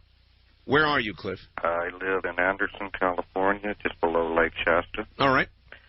How long is it going to take to correct this? As fast as the American public wakes up. I mean, I just got on our Bell show. I've been doing lesser shows. I did a few 50,000 watt, but it's just gotten to Art Bell. And if you understand what that means, it's the grassroots are growing. And when the American public, this next primaries around the country, I'd like to see 1 million people with video cameras out there, and you'll all see what I'm saying. Don't take my word for anything. Check out your own elections, and there's not one of you except paper ballot people who will come away with anything other than saying he was absolutely true, and then there's going to be a revolution. That brings my next question. You wonder why the militias are all pissed off. They are, because every one of them knows that there's it's the ballot box, the something box, and then the bullet box. That's what they know. They cannot get regress of grievances at the ballot box. And I've tried to talk to Bo Greitz and say, ballots, not bullets, but he won't talk to me. There's too much agenda out there. Well, people are getting rich. There's too much getting money powerful out there off of agenda. Against the little guy. Yeah. Oh, all right. East of the Rockies, you're on the air with James Collier. Good evening. Morning, actually. Turn your radio off. That's number one. And tell us where you're calling from. Broward County. Broward County, Florida? Yes, all right. Go ahead. Okay. I just wanted to say that I was also in North Carolina. I was a judge up there, and we did have paper counting. And at least, on all our elections, we did the counting, and then we called it in directly. I called it in. Right. North Carolina election supervisors told me, and I just said that before, that they will not go to computer because they know everyone else is rigging them. Right. Okay, but now here in Broward County... Jane Carroll is your election supervisor. Right.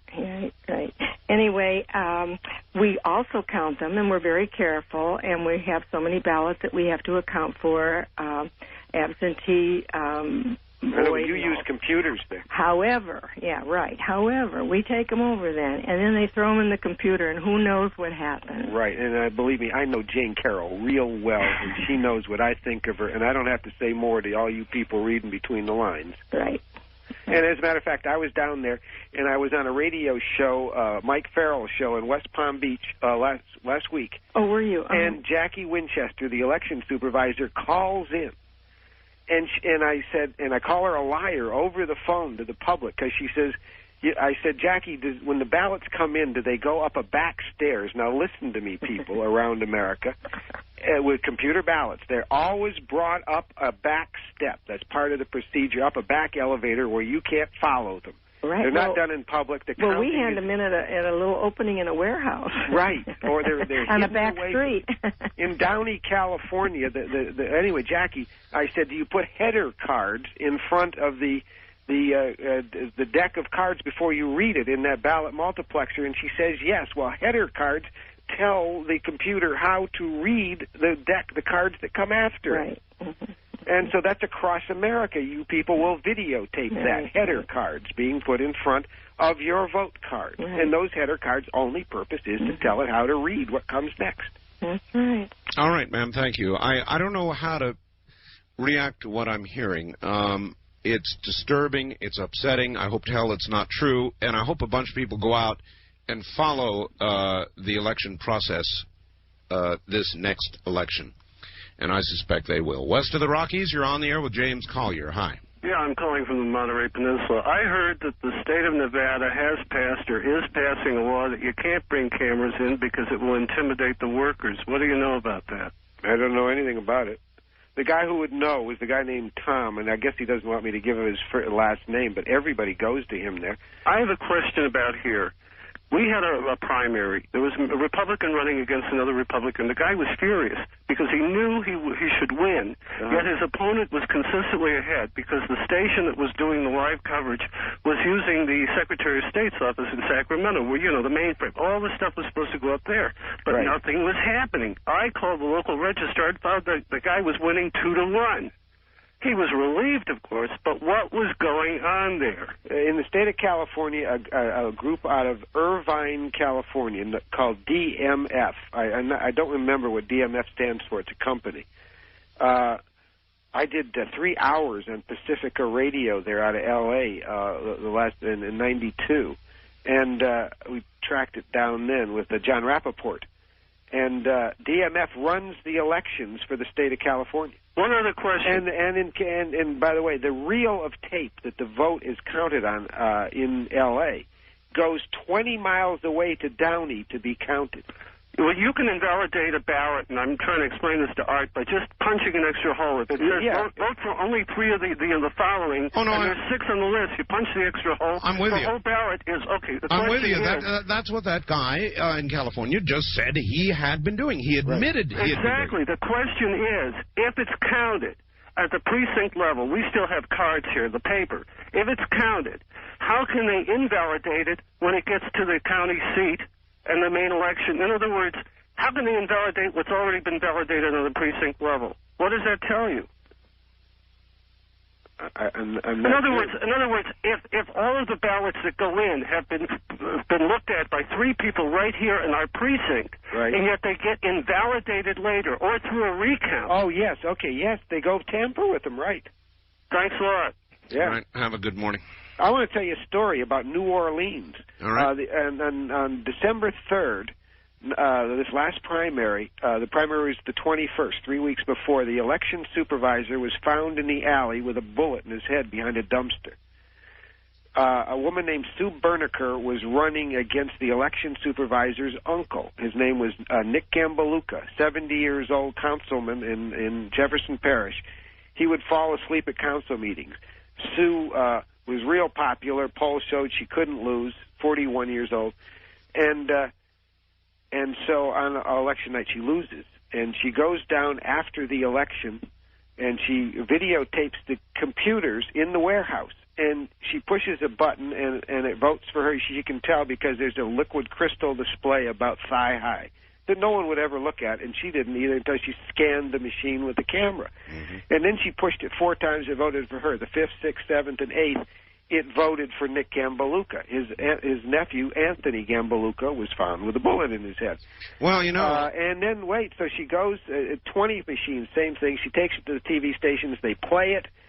The newspaper, the Times-Picayune, wouldn't write a word, nor would they write that Anthony Gambaluka was found dead with a bullet in his head. And no investigation.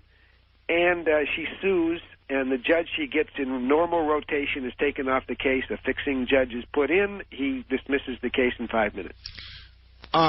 If all you're saying is true, or even a healthy portion of it, aren't you worried you're going to be found with a bullet in the back of your head? Well, no, I have that in the book. It says the first question everybody asks me is, aren't you afraid you're going to get killed, and have you gone to 60 Minutes? And they attempted to, and you can read about that in the book. And we went to 60 Minutes, and Mike Wallace, investigative reporter Gayton Fonzie, he was in the one of the top 2 investigators in the country under Seymour Hersh, wrote a story that he had spoken to Brian Ross, NBC's top investigator, who said Mike Wallace told him, Brian Ross, that he had the biggest story in America, that he had interviewed me, and that it was the biggest vote fraud story, and then he gets to New York, and CBS says, forget it. So when I wrote the book, I give the book to Mike, and he says, Jim, as far as that book is concerned, I have permanent Alzheimer's disease. Do you have that recorded or documented anywhere?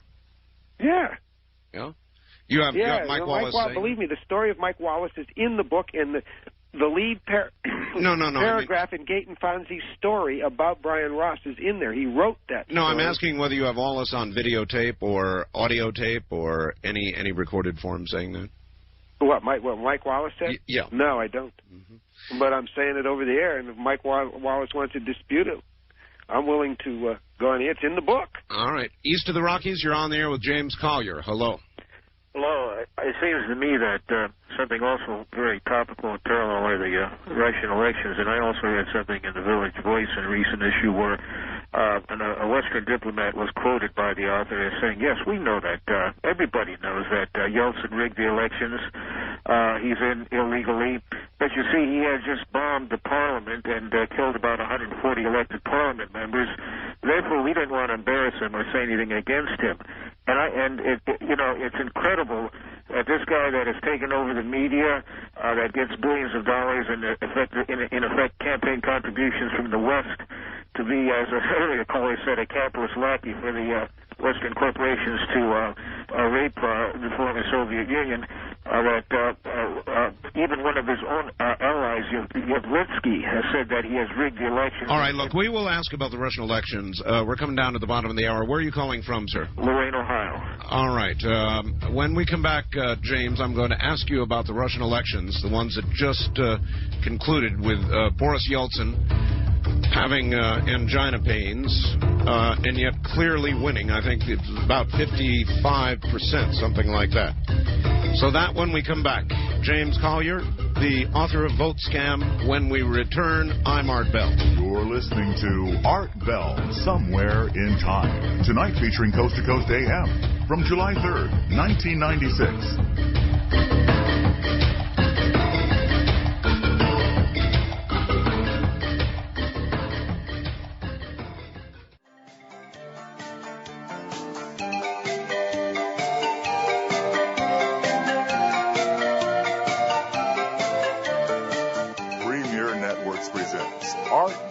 Somewhere in Time. Tonight featuring Coast to Coast AM from the 3rd of July, 1996. The author of Vote Scam, James Collier, is my guest for the remainder of the half hour. Next time you go to vote, you'll probably remember this program.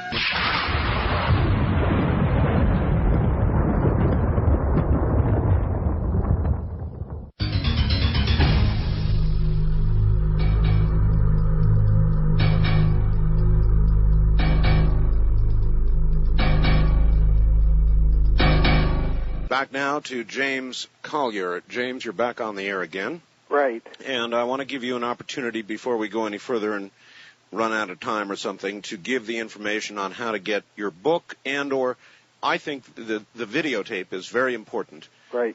So tell them how to get it. All right. The book is Vote Scam, The Stealing of America, and it's James and Kenneth Collier. You can go to your bookstore, and they'll order it for you. All right. Good. All right. Now, let me tell you something. The lady who called in who said it was a liberal conspiracy. Yes. You can't get much more conservative than William Buckley, can you? William F. Buckley. Right. He has a magazine called the National Review. All right. The June 17th issue, on the cover this year, Rich Lowry, Lowry, the national political reporter for that magazine, the National Review, wrote an article called Vote Fraud in America, Early and Often. Vote fraud used to be a crude tool of machine politicians. Now it is skillfully engineered by liberal reformers. And just let me read you this a little bit. On Election Day, 5 men show up at a post office carrying luggage. Their bags are stuffed with 1,100 ballots, which will constitute 20% of the vote cast that day. Some of the ballots have probably been filled out by the men themselves. Others have been wrung from voters under the threat that they will lose their government benefits if they don't go along. The fraudulent ballots will help maintain a corrupt elite that regularly manipulates elections to its advantage no matter how people vote at the polls.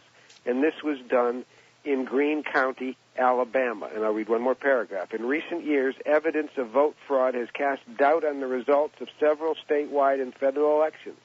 A stunning failing of democratic practice in the 90s, America. Yet fraud still gets short shrift in the national press, except for a June 1995 Reader's Digest article, and I told you that was by Trevor Armbruster, and a chapter in Larry Sabato and Glenn Simpson's new book, Dirty Little Secrets, an excellent, thorough account which touches on most of the cases dealt with here. Vote fraud has gotten little play. James. So for the people out there who think they're so clever and that I'm trying to put something over on them, that's William F. Buckley, and he did a good report, and he didn't put vote scam in it. All right, James, today in modern America, right now, what percentage of elections in this country would you guess are fixed?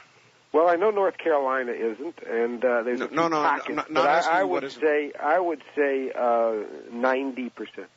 90%. All right. First-time caller line, you're on the air with James Collier. Hello. Yes. There was another news magazine article that if someone doesn't want to invest the $10 up front in the book, which I have read and I think is excellent, there's an article in Science News, October 30, 1993. The title is Making Votes Count, How to Steal an Election the Modern Way. All right, look, since you have read Vote Scam, yes, what was your assessment of it? I think it's an even-handed presentation of the information. I know that the Colliers, they were, running for an election. They were trying to.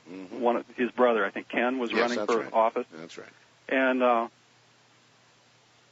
since then, I have watched the elections around me and news on television, and it fits.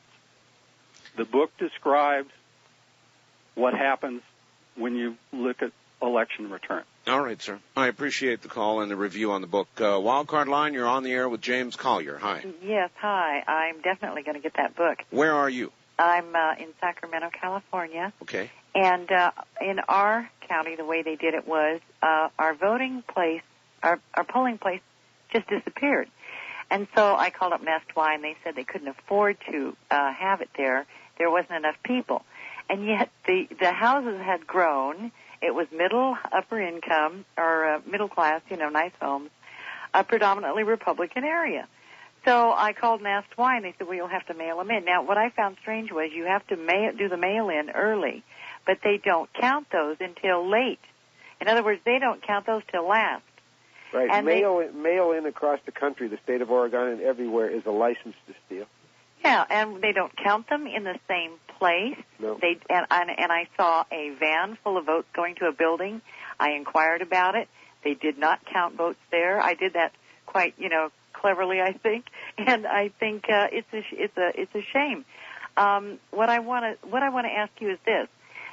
Therefore, isn't it likely that the press and the media would know for sure and be able to say with certainty, Clinton, you got to give it to him. Clinton's going to win. Yeah. Because they know he is, because they know how they control this, and it's very easy to punch a button on a computer and add a zero, and there's so many ways. Yeah.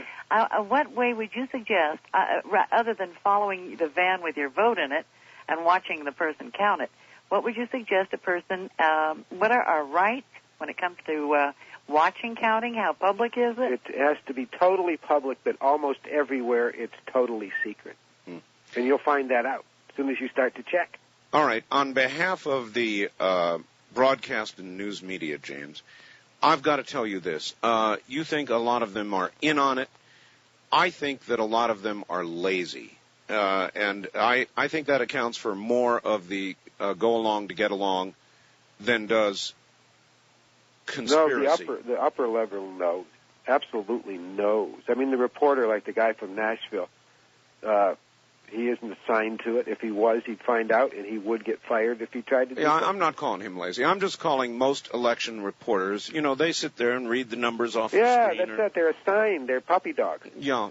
East of the Rockies, you're on the air with James Collier. Hi. Hi, Art and James. I'm calling you from Omaha. Yes, sir. And I wanted to ask... You know the Omaha World Telegram? Is that the paper there? Omaha World Herald. Herald. They control the voting machines in 519 counties in America. Well, I wanted to ask you something about, you mentioned American Information System. Yeah, that's them. They own it. Okay, I had a conversation 2 days ago with the founder and CEO of that organization. Uh-huh. And I just wanted to know your take about that. I heard you mention them earlier, but I wanted What did you talk to him about? He owns AIS. You mean he also owns the Omaha World Herald? You mean he owns, all right, he owns the actual voting machines? Is that what you're saying? He owns the company. As far as I know, the people who own the Omaha World Herald are different from the people that own American Information System. I got right here in front of me the names of both. I got the stockholder list. There's 5 people. Mm-hmm. Okay. Why is that, though, necessarily? Well, because if a news media owns more than 10% of the voting precincts in this country, think how many we don't know, We just found that out. And it took a long time to find that out. When news media owns the voting machine, yes, I don't think that's good. Well, it may or may not be good, or I know, but it may or may not be good, either. but it should be made public. Okay. West of the Rockies, you're on the air with James Collier. Thank you. Calling from San Francisco. Yes, sir. I'd like to corroborate what Mr. Collier says. It's absolutely correct. Header cards, I had seen them in my precinct in San Francisco. Intentional invalidation of the voter cards and to disqualify them are correct. Horrible. But this is not what turned me off on the entire system. There's a much bigger fraud. What? And I'm talking about the Anglo-American establishment, the fact that the Council on Foreign Relations has every election sewed up, which makes our experience in the presidential elections all theater. Well, that's true. They're all CFR. Yeah, it's the perpetuation of the illusion of the two-party system. Right. And that's what it is, an illusion. And we print in the book, and this is a great chapter in the book where we get all the conspirators in one room in Washington. They answer to David Rockefeller. Yeah, but now listen to this. This is interesting. In the room is the head of ABC News, Roone Arledge, Leonard Grossman of NBC, I forgot who CBS was, John Sununu chairs the meeting, Catherine Graham is at the meeting. CFR members. Yeah, all the media is there, and they say, there's no media here today, we can speak freely. And they're the ones. They're the ones who control the vote count in America. Well, they own the count. This perpetuates the illusion of a two-party system, which there is none. There is none. No, it's one party. It's called indispensable enemies, and they pretend that they're two. Oh, I forgot. The head of the Democratic National Committee was there, Kirk, and the head of the Republican National Committee, Fahrenkopf, were meeting together in the same room plotting. Well, and we print the transcript of the meeting. Where did you get a transcript of the meeting? From the people who printed the transcript. The things that we did, I mean, in the back of the tape, there's a sniper's nest in Dallas. The Watergate was never bugged. It was a third-degree burglary, but it was never bugged. That's why Woodward and Bernstein never won the Pulitzer Prize. All right. Because the media knew it was never bugged. It was a war between Richard Nixon and Catherine Graham over her television license in Miami for rigging the elections there, and Nixon was going to get her, so she had to get him. Well, I remember that fight. And they needed a federal offense, so they pretended there was a bug, and that whole story is documented in FBI files in the book. All right, Wildcard Line, you're on the air with James Collier. Would have been. No, I guess we missed somebody. East of the Rockies, you're on the air with James Collier. Hi. Hi, thanks a lot. This is Madison. Just a quick question. How do you think this relates to poll taking and all the polls we always They own the polls. The media owns the polls. Check it out. It's ABC poll, NBC poll, CBS poll, Washington Post poll. What do you think of that, Art? I've argued with you about polls before. Well, look. They own the exit polls, and they own what comes after 7 o'clock. They own the polls. exit All right, polls they and own the the free polls. They own the polls. But if you, for example, go to Gallup, and that's the Gallup ABC. Gallup or NBC Wall Street Journal, I think. Right. If you go, there is a scientific methodology to the polling. Yeah, but people lie terribly. People lie. Terribly. There's a whole report in there, and done by a university, how people lie. And then we point out the exit polls in New Hampshire where Bush against Dole. Bush was losing in 88, 9%, according to Roper and everybody else, Gallup, in that election. He wins it by 9 points, an 18-point turnaround in 6 hours. Okay, what do you think about the current polling showing Clinton somewhere between 15 and 17 points ahead? I don't know, because I tell you, Dole is such a wuss that it's probably true. I mean, I don't think they have to rig that election, but I don't know. I have no idea. The one who would have won would have been Buchanan, and they know it. All right, east of the Rockies, you're on the air with James Collier. Hello. Yeah, hi, Art. This is really interesting. Sounds like something I want to do. What do you know about Western Michigan? Well, I'm from Detroit. Pardon me? I'm from Detroit. Yeah, I don't know the situation in Michigan at all. We use paper ballots. Real paper counted in the precinct or counted by computer? I don't know. Okay, well, check it out and use a video camera. Yeah, that's the answer. Go find out. If nothing else comes of this but that, then we're on to something. Well, you and I have a rendezvous with destiny after these elections, because I want everybody to call me at Victoria House Press in New York City with their video. I want millions. I want them to say, we got it. Yep. I voted for Perot. Everybody I knew voted for Perot. And I tell you, whole cities, everybody voted for Perot, but they said he'd get 19%, and he got it schematically across the board. Well, up to 25, 26%. Yeah, but so they averaged it, 19. He got it. They said he would, and he did. Yeah, he did. Well, listen, James, we're at the end of it. It has been a pleasure having you on. It's, if nothing else, it'll give people a lot to think about. I suspect you will launch many a video camera into many a polling place across the country. Well, that's what got Rodney King there, so that's the beginning. I tell you, video cameras are going to level this country. The people have a weapon in their hands. They do. It's true. And I want to thank you for being my guest. It's got to be, just about 5 o'clock back there in New York? It is. The sun is coming up. All right. I got all 4th of July to sleep. All right. Get some sleep then, and hope the fireworks don't wake you up, James. Okay. Thank you. Terrific. That's James Collier, author of Vote Scam. We'll be back with open lines in a moment. And that should give you all something to think about. I don't know about you. I don't want to believe it. I hope it's not true. A little part of me suspects that some of it may be. We'll be back. This is Premier Networks. That was Art Bell hosting Coast to Coast AM on this Somewhere in Time.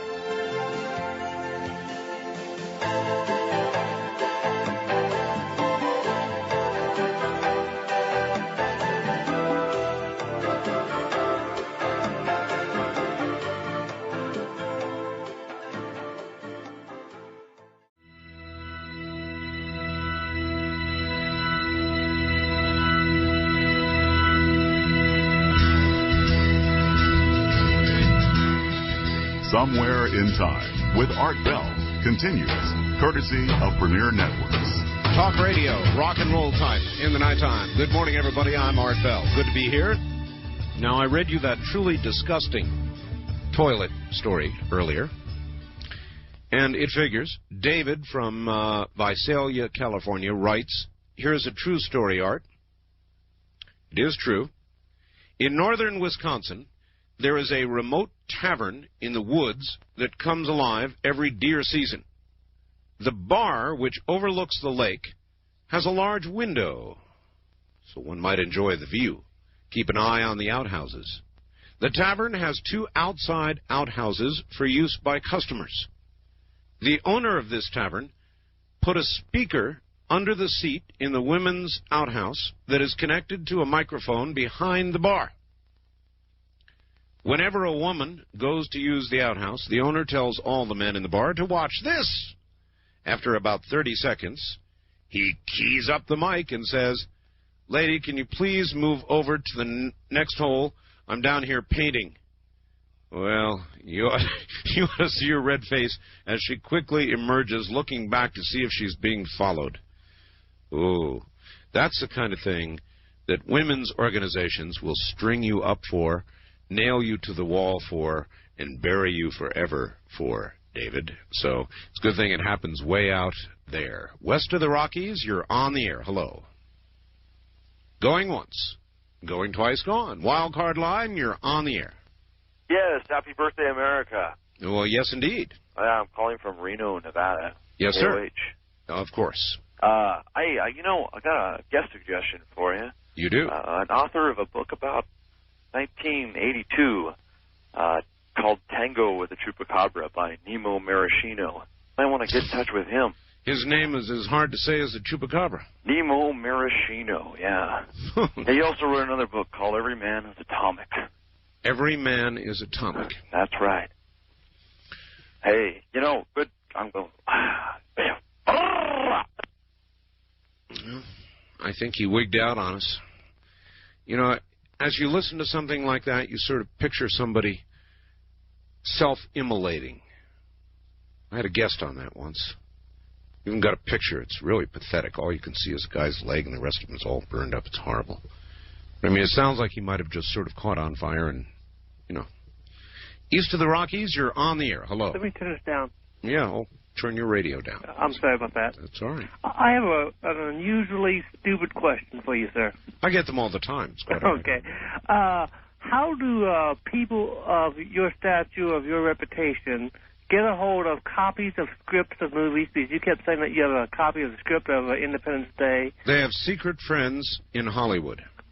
Okay, then how do people of my stature who has no secret friends get to see these movies? Like these people who get... They pay anywhere from $5 to $10 and go into the theater and see them. That doesn't, I'm talking about... That doesn't include the babysitter. At the same time the critics are watching them. Because they get to watch them before everyone else does. Well, that's true. You mean the premieres. Right. How do I get to see these premieres? You sneak in. I want to do it legally. Really? Yes. You got false credentials showing you to be Siskel and Ebert's brother or something, and I don't know, sir. I don't know. Well, when you find out, would you please announce it? I'll announce it when I find out. Okay, that's only fair, wouldn't you say? Well, I don't know if fair is the right word. Okay, how about only your word of honor? My word of honor? Well, all right. So I will put out the word. How do you sneak into a premiere? Legally. Legal? Well, legally. Yes, I want to make sure everyone knows I'm there. That way I won't get in any trouble. Well, what do you do for a living? I'm a security guard. All right, well, give it up and become a movie critic. And then legally you can go in and you can see the movie. Well, that'll work. That's right. Besides, it's probably more fun being a security guard anyway. No, I get paid to stay awake, and I have insomnia. Go figure. All right. Where are you, by the way? I'm in Kansas. Kansas. KCMO. All right. Kansas City. All right. Thank you very much.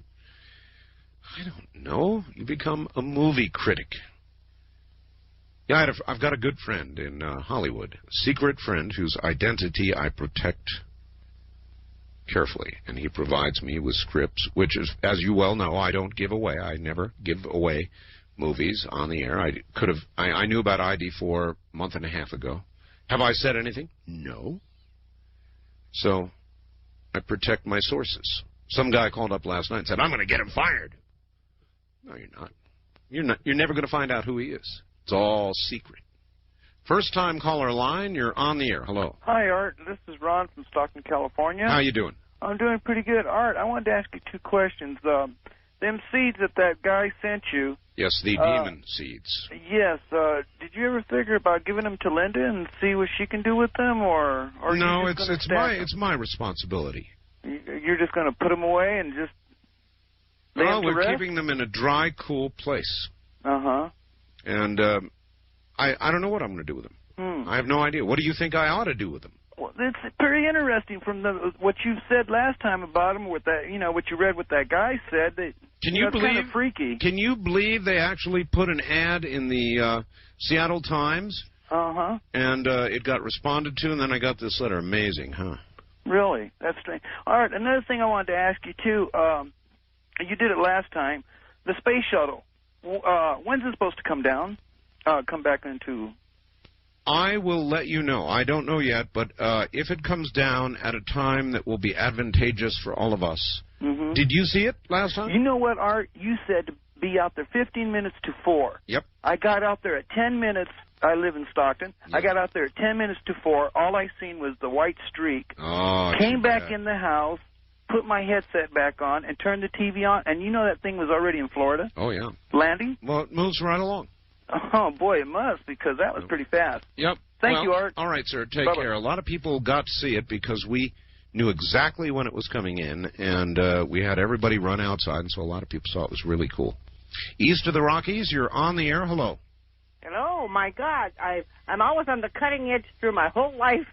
The only time I ever got you before was almost at closing time in the morning. Well, hi, sir. It's such a delight to talk to you after trying for weeks and weeks of getting in contact with you. Where are you? I'm calling from St. Paul, Minnesota. All right. And I'd like to state to you that many of the things that you stand for, that you believed in, and now that you've got your kingdom of people listening to you, I want you to consider for a minute of the many, many people who have felt like you all their lives, have been institutionalized, looked on with raised eyebrows, called queers, nerds, and everything else, and never have been able to get the belief system that you have got now. That is just remarkable, and we're all in awe of the ability that you've had to come to your pinnacle, where we all are still the submerged people, probably some of those that don't vote, because, see, with your program tonight about fixed voting and all that, many of us don't vote because we believed a long time ago that the system was a fake. You see, so many of us who do not take part of the general activity of people in the United States have already lost faith. And yeah, but you might want to vote just so you can make it harder for them to fix it. So they got to work harder. Well, thanks for the delightful thought. That's the best I could do on short notice. Well, bless you. Hey, listen, you want a little crazy added to that forest story with the instance in telling the forest and the giants? Yes. I've been far out on this, too. Whenever there's a mountain that has a mountain has this explosion of and throws out all of this... They're called volcanoes. Sometimes we're speechless when we talk to you, And anyway, I've always had this crazy idea that there is a very advanced civilization within the core of the earth, and that's how they throw out their excrement, which is usually, pure protein or pure... You mean a volcano is like the underground people pooping on us? Well, the opposite way, But I'm saying... I get it. It's a horrible picture, but I get it. If they were to evacuate the inner things that they are working with, they'd have to do it some way to put it through the surface, and it's actually not a foreign or ugly thing to happen to us because it usually feeds our surface earth. But I often think about that wild thing, There has to be a reason for that. Where does it come from? I don't know, ma'am. I don't know. I've got to run. Thank you very much for the call. And that's the first time I've heard volcanic... that was awful. Where did she get that? Where did these people get these things? First time caller line, you're on the air. Hello. Good evening, Mr. Bell. This is Bill from Portland. Hello, Bill. How you doing? Well, fine. Well, great. I had a couple questions for you. Yes? One being, I wondered who was in line if something was to happen to Yeltsin. And the other question being... It'd be Levitt, I'm sure. Oh, really? Yeah. Oh. And Levitt is considered to be a fairly honest, straightforward, iron hand, sort of reformer kind of guy. So, might be all right. And the other question being, did Collier mention anything about the Russian elections? It's a funny thing. I was ready to ask him about the Russian elections. Somehow we ran out of time or something, but he apparently believes and so do a lot of other people, that the Russian elections were rigged. Right. Now, if they were rigged in favor of democracy, is that a good thing or a bad thing? Well, that's Good question. You got to think about that one a little bit, huh? That's right. Well, you have a good night. All right. Thank you, and take care. You do have to think about that one a little bit, don't you? I mean, what if they would have gone back to communism, but somebody managed to rig it so that the reforms continued? West of the Rockies, you're on the air. Hello. Hi, Art. Good morning. I haven't heard you do an update lately on Art's parts, and I was just wondering what's the status of that right now. More serious all the time. There's going to be a big update on them this Sunday on Dreamland. They're undergoing some very significant testing at the moment. Okay, very good. Well, we'll listen in for that. All right, thank you. All of the rare metals people, all of the scientists, everybody who's looked at it on the web page, and they've been pointing scientists to the web page, all of the testing they have done, there is nothing like what we've got. Nothing. Anywhere. Nobody has made it. Nobody knows how to make it. Nobody knows exactly what it would be used for, except that it has anti-gravitic properties or power-gathering properties. It's very serious. Very serious. And I can't really tell you right now about all of the testing. We don't want to give it away for some very important reasons. But that's where it is. You'll hear more this Sunday. West of the Rockies, you're on the air. Art Bell. Yes, sir. Yes, this is Port Townsend, Washington. Good. I'm a little upset. I've been walking around the last couple of days. You said something about the bees and the frogs? 90% of domestic honeybees are dead. All of the wild domestic honeybees are dead. So it seems. No, it's true. Yeah, well, that's the way it is around here. There are virtually no bees. There's fields full of flowers and no bees. That's right. There's a lake up the road. It used to be so loud last year with the frogs that you could not hear yourself think. There's now no the frogs are gone, yeah. No frogs. Yeah. Is this all over the world? What is it? Well, I don't know whether it's all over the world. I do know it is in this country, and it's pretty worrisome. Now, the domestic bees are supposedly getting taken down by some sort of mite. Yeah. Nobody knows why the frogs are disappearing. Well, they're gone. Well, one day, maybe we'll wake up and it will be people disappearing. Don't laugh. See, this is kind of the thing, you've been talking about the quickening so much, and, we're in it. It's not like it's coming around, It's like this is one of the years that it's supposed to be. And I look around, and, there's all this stuff going on in the world, but you compare it to World War I or World War II, the human catastrophe is nowhere near that level. But the ecological catastrophe, boom. Yeah. Well, I mean, what would you do if you looked down in the middle of the night, you woke up in your bed and you looked down and there was some horrible-looking, deformed, mangled, ecologically screwed-up creature at the foot of the bed telling you to come along, it's your turn? Does he have a spaceship? No, he has an old garbage truck. Sounds like we've already got them. All right. Thank you very much for the call.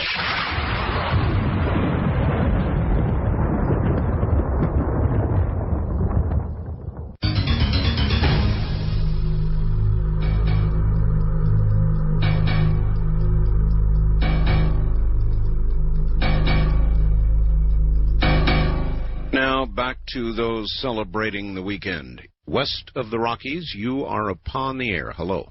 Hi, good morning. Good morning. Grand Junction, Colorado calling. Yes, ma'am. Oh, Art, if you were on in the daytime, you would be number one. Well, I don't want to be on in the daytime. I know that, but you have the most interesting guest, Mr. Collier. It seems like he has put so much detail and study into this book. I already ordered it on that 800 number, and I hope I have it maybe Friday. I know I won't. But there is so much believability there. Well, I hope it worries me. I don't want there to be a lot of believability there. It would be, as a previous caller said, we'd have a revolution. Well, I'll tell you what happened with the recent election is just a little short. I went in to vote. I voted on those punch cards, and there were two things you voted for, only two things. I pulled the card out. There were 3 holes in it. And I took it over to the table and showed the people who were in charge, and she checked all the other cards, and sure enough, they were pre-cut they were already pre-cut with one notch in it. So I got home, I called the Daily Sentinel, which is my newspaper. I called our local talk show, which we used to have at that time, and they both followed up on it, but nothing. And the lady at the voting precincts followed up and called me back and said, well, you know, those cards come to us that way from Texas. We have nothing to do with that. And I wanted to tell you one more thing. I, too, was a Perot voter. Now, do you think our votes were just erased somewhere? I don't want to believe that. I just don't want to believe that. I love the way you use the English language. It is so interesting. You never use the same word twice in a sentence, and even the whole night sometimes I think, is he ever going to say that word again? I wonder how I do that. I don't know, but it's just so exciting. All right. Thank you very much. Thank you. Take care. Colorado. Is that true? Don't I say paradigm shift twice in a night? Quickening. Now, there's a word I use frequently, twice in a night. I do that. East of the Rockies, you're on the air. Good morning. Hi. Hi. Hi, Art. How you doing? Fine. Where are you? Nashville. Nashville. Yeah. All right. Hey, the phrase rigged in favor of democracy. Yeah, that's what I said. I heard it. I said to tell you that is the definition of an oxymoron. I know, mutually. I know, but I stand with the question. If we were to learn that had been rigged in favor of democracy or reforms, that makes no sense. Well, that's an oxymoron. Well, it may, but it makes sense at the CIA.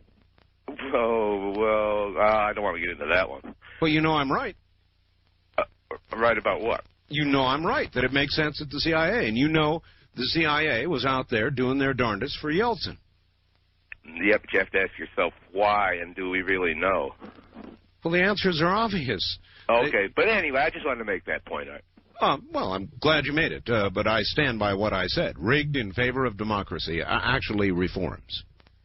They call it democracy, I don't know. I'm going to Russia, we'll see. I'm telling you. You know, when you go to Russia, they make you take 3 visa pictures. Not 2, like any other normal country in the world, but 3. You know what I've got? A very good old friend of mine who used to call the program many, many years ago, that many of you who have listened to this program for a long time will remember. His name was Tom, and he called from Mount Shasta. Tom has passed away. He was a good friend. Tom worked in Army intelligence, and he had a lot of good old-type buddies in intelligence. And one day, Tom called me up and said, Art, I want you to send me a picture of yourself and your wife. I didn't know why. Sent them off, as requested, and passport-type pictures. And you know what I got back? I got KGB IDs. Real, honest-to-God. Somehow, our intelligence community got these KGB IDs. I mean real KGB IDs. Blank. And so he took the photographs and sent them off to whoever it was, his buddy in intelligence. And what came back to me were these real KGB IDs. I've got them. And I don't know what to do with them. I don't have the slightest idea what to do with them. And I was wondering whether it would be a good idea to take them along with me into Russia when I go. Somehow, I don't think so. But it sure would be fun, wouldn't it, to whip that sucker out on a Russian, you know? Get away from me, sucker. Look at this. I'd be in jail forever over there. So would my wife. This is Premier Networks. That was Art Bell hosting Coast to Coast AM on this Somewhere in Time. Director of 780 KOH here in Reno. As of Monday, I will start training to be a board op for KOH, a dream come true. For I've been wanting to break into radio, and Mr. Mason is going to give me the chance. I'd like to ask you some advice, as you are also a board operator. What can I read or study so I can be the best board op I can be? Any help you can offer would be greatly appreciated. Thanks, Phil in Reno. Listening, of course, to KOH. Well, that's the first good thing you do. Listen to your radio station. Then you have to learn certain phrases like, "It was the network, sir." That's always, you keep that one to the side. It was the network. Things like that. I don't know, Phil. I don't know what to tell you. Pay attention. Probably one of the, we'll do a board op night again. I did that one night. I had a board op night. And we'll do it again. There are so many people behind the scenes out there that run the board, run the commercials, run the breaks, and so forth and so on. It's just zillions of people. Actually, 276 of them in this case, or some fraction of that. Some of them are run by automation, of course. But there are people out there that do the duty, and they read news frequently and the breaks. They take care of the commercial break. They've really got a very big job. So concentrate, keep your wits about you, and practice. Every chance you get, practice. That's the only word I would have for you. It is true, I guess, in a way. I'm board up. I run my own board. West of the Rockies, you're on the air. Hello. Hi, Art. Hello. How you doing? Okay. Great. I am kind of calling to test your knowledge. If you recall what happened on July 3rd, 1976. Do you recall what happened?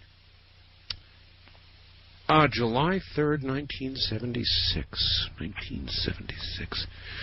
1970. No, I don't. It was the raid of Entebbe. Oh, Entebbe. That is the evening that Yoni Netanyahu died. That's the brother of Benjamin. the new prime minister. Mm-hmm. I was just teasing. When the Israelis went screaming in and... you got it. Yeah, I remember it. I didn't remember. Unfortunately, I was 9 years old, but I just finished reading a book about Yoni and the life of Yoni. It was so cool. I remember watching it on TV. Everybody was so shocked and surprised and screaming and yelling and saying, "Why can't we do something like that?" I always wondered about that. But the Israelis, they did the job, and, they've been having to defend themselves ever since. Not exactly like Jimmy Carter's Desert One, huh? Oh, please. Don't even take me there. Mm. But I just called to find out about that. I've been thinking about it all night, and the book that I just read, really touched me, and he really was a hero. He really was. And in his own way. I just thought I'd call to see if you recall that event. Well, I'm glad you remembered it for us. To tell the world that it did happen 20 years ago this evening. Well, yesterday now, actually. That's true. And what happened so long ago on this day? Oh, perhaps it was the independence of the country. That day, yes, indeed. All right, thank you very much. Wildcard line, you're on the air. Hi. Hello. Well, first-time caller line, you're on the air. Good morning. Good morning, Art. This is George in the San Francisco Bay Area. Hi, George.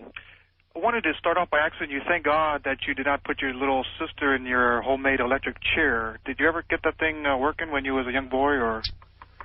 I can't talk about all of that. I did do it, actually. I had her all wired in. I just got your book, by the way, and it's fantastic, by the way. Thank you. Who did the cover work? It's great. Well, his name is there. I'm sorry I don't have it on my on the tip of my tongue, but he did it gratis. He did it because he loves the show. He's a gentleman who was in, I think Memphis, maybe, and then moved to Las Vegas, as fortune would have it. And we loved his artwork so much that we asked him to do it for the book, and he did. It's great. One of the main reasons why I called is I love to read books, and you gave me some great recommendations. One of the books I'm reading right now is called On the Beach, that you mentioned in your book. Oh, Neville Shute. Yes. And I also want to get one of the other books that you mentioned, which is Lucifer's Hammer. Absolutely. You've got to read that. I want to ask you if you know if any more books. I love the kind of matter of fact, end of the world. So do I. Yes, I've got to have Jerry Purnell back on. I had him on the air, you know. Did you? Oh, you didn't hear that? No, I did not. Oh, gee. I missed that one. Let's see. What else would be good for you? War Day. War Day. Yes, you've got to read a book called... Oh, that's Whitney Strieber? No. I can't remember who it is, but it's called War Day. War Day. Uh-huh. Sounds good. Thank you, Art. All right, take care. Yes, I'm a big fan of End of the World books. End of the World books. I've read most of them, matter of fact. West of the Rockies, you're on the air. Going once. Oh, hi. Oh, hi. Sorry, I'm getting kind of late. Hello, Art Bell. That's true. Okay, I'm calling from Santa Monica. Yes, sir. Want to thank you for having a great show. A lot of nights I drive to Las Vegas. I go to the county line, and I don't stay too long, and I drive back, and it's usually late at night. And sounds great entertainment. Sounds a little nefarious to me. Nefarious. Driving to the county line. Now, what could he be doing? I should say the state line. Oh, gosh, am I tired. I'm thinking of going surfing. And you go out to where you see the first flashing red light, do you? Well, why should I drive another 100 miles back and forth? 50, to do the same thing. All right, exposed. Yes. And wanted to make a prediction or a statement on the OJ case, and that would be there.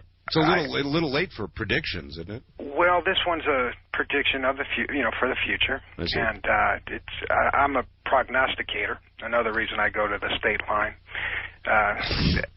because I feel I'm a good prognosticator. I see. Okay, so I figure there's about a handful of people, I won't mention them, that really know the truth of what happened that night. And sooner or later, one of them's going to sell out and come forward with it. What difference will it make? Nobody will believe them anyway. I think they're going to prove it. They'll be able to, they're going to have to back it up with something. But there's going to be enough money to make somebody talk. Or he's going to aggravate somebody. O.J.'s going to aggravate one of these people.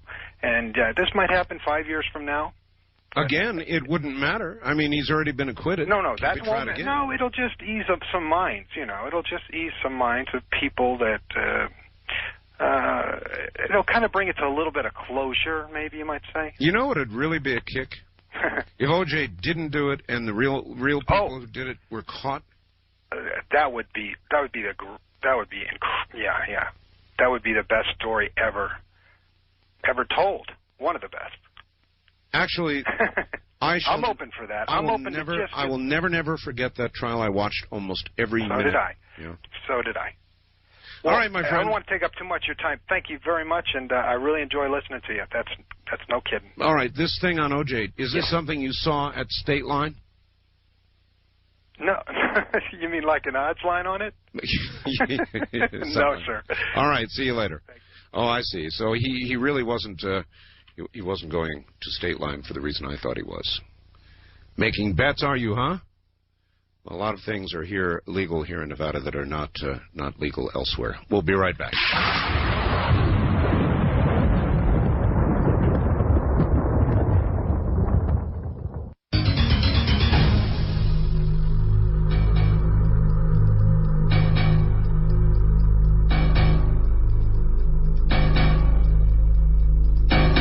West of the Rockies, you're on the air. Good morning.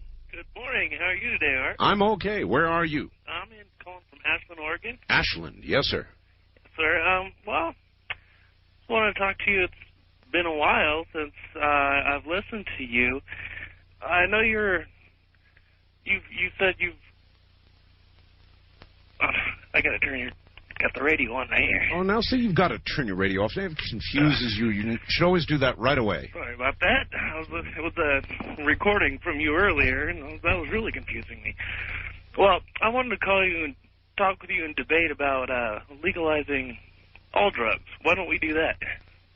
Well, because then we'd end up with a lot of people in America hooked on drugs. Well, we already have a lot of people in America hooked on drugs. We do. But do you want a lot more? How would you like double or perhaps triple that number? What do you think? Making it illegal is a way to solve the situation? Well, I don't think making it legal is the way to... I mean, yeah, sure. There won't be as many people in jail. That's true. Well, that's one thing that we need. Not at the expense of having a bunch of people out. Look, let's say that you're a junkie, all right? You use heroin. Mm-hmm. And let's say that all of a sudden it becomes legal and cheap. Do you honestly imagine that a whole bunch of people who would not have done it before would not say, okay, yes, sir, let's give it a try, let's party down, and they try a little heroin? Of course not. I mean, would you? That's always the question that's asked. And because I would come back obviously and say no, I wouldn't, that doesn't mean that a lot of people wouldn't. Well, the way I look at it, drugs are so available in any city, any town, anywhere you go in America. If you want to do it, you can do it, regardless of whether it's legal or not. Not easily, not without risk. Risk of being arrested, but yes. then, I mean, what does that help? What's that going to help the situation? Well, I mean, look. how would you feel if the government came in and said, okay, now cigarettes are... Well, they may do that. Well, okay, and then if you live in Mesa, as a matter of fact, if you live in Mesa, Arizona, they've already done it. Don't laugh. Can't even smoke going down the sidewalk. Well, I mean, there's so many angles you could look at it from. I mean, we need more prison space. We let rapists out after they've served a fraction of their sentences. Mm-hmm. The simple fact that it's not the right way to go about changing anything, throwing these people in jail. I mean, they get out of jail and they just go get another fix. Suppose I were to suggest to you that somebody high on PCP or something else is very likely to rape or plunder or rob. Okay, now PCP is a very, PCP, crack, heroin, I don't like them. I don't think, they should be given to the kids, but on the other hand, I don't think you should be thrown in jail if you have a problem with it. If you do something because, like on PCP, if you rape someone or do something, that's a separate crime. You should be put in jail for it. Don't you think, sir, that people on PCP are more likely to rape or rob than those who are not? Right, but when you look at the large portion of drug users, most of it is marijuana, other things that... You can't sell, but you can't sell the case for legalization of all drugs by talking marijuana. Okay, all drugs then. If someone does something else while they're on PCP, they're going to be put in jail, and if you let all the non-violent drug offenders who haven't done anything other than what's their own right, you're going to be able to put that violent person in jail and leave them there. But the instead of letting them out after 2 months because you've got all these dope smokers in who haven't done anything but exercise their own... All right, see, it always comes down to that. See, all dope smokers. He's talking about dope smokers. Well, look, marijuana is one thing. There's a good argument to be made for decriminalizing it. Fine. That doesn't make the argument for legalizing all the other hard drugs. It just doesn't make it. And I wish we could separate marijuana from all of the other hard drugs so people would quit screeching that argument. Then they would have to legitimately argue, yeah, let's legalize heroin and crack and PCP and all the other crap that's out there on the streets. In the meantime, they are reduced to making the argument about marijuana. Wildcard line, you're on the air. Hi. Good morning, Art. I just wanted to make a comment on our birthday today. Yes, indeed. I often get frustrated in an election year and wish Congress would go home and stay there for 6 months or so. They pass all these dumb laws. But I was thinking this morning, had they not survived what was apparently a very hot and humid summer in Philadelphia, we wouldn't be celebrating today. And I think it's a day to celebrate. Well, it is. And later today you will see things going boom and into the sky in celebration of exactly that. Not that many people will think about it in that way. They'll just sit there and go, ooh, ah, and they don't think about why. West of the Rockies, you're on the air. Hi. Hey, Art, let me get the radio real quick. Turn that sucker off. Right by your telephone. Well, are you there? No, he hung up. Wildcard line, you're on the air. Hello. All right. Art Bell. Yes, sir. Guess what? What? A cat has come to us on Independence Day. Really? Yes, the cutest little thing. How did this cat come to you? I was sitting in the living room dubbing a tape that I want to send to you with some tunes on it. Yeah. And I had a barrier set up by the back door to keep any skunks that may be wandering by. A skunk out. barrier, yes. Mm-hmm. But it put up several of those myself. But to keep the rabbits out, of course. And I looked up, and there was this little kitty hanging over the barrier. Hanging over the barrier? Its front paws hanging over the top, looking in. Oh, that's too cute. Oh, yes. So it caused a facial expression in me, I'm sure, which encouraged it to go ahead and jump on over, and it came over and it plopped itself down on the floor there in front of me. Really? And I said, I know what you're doing.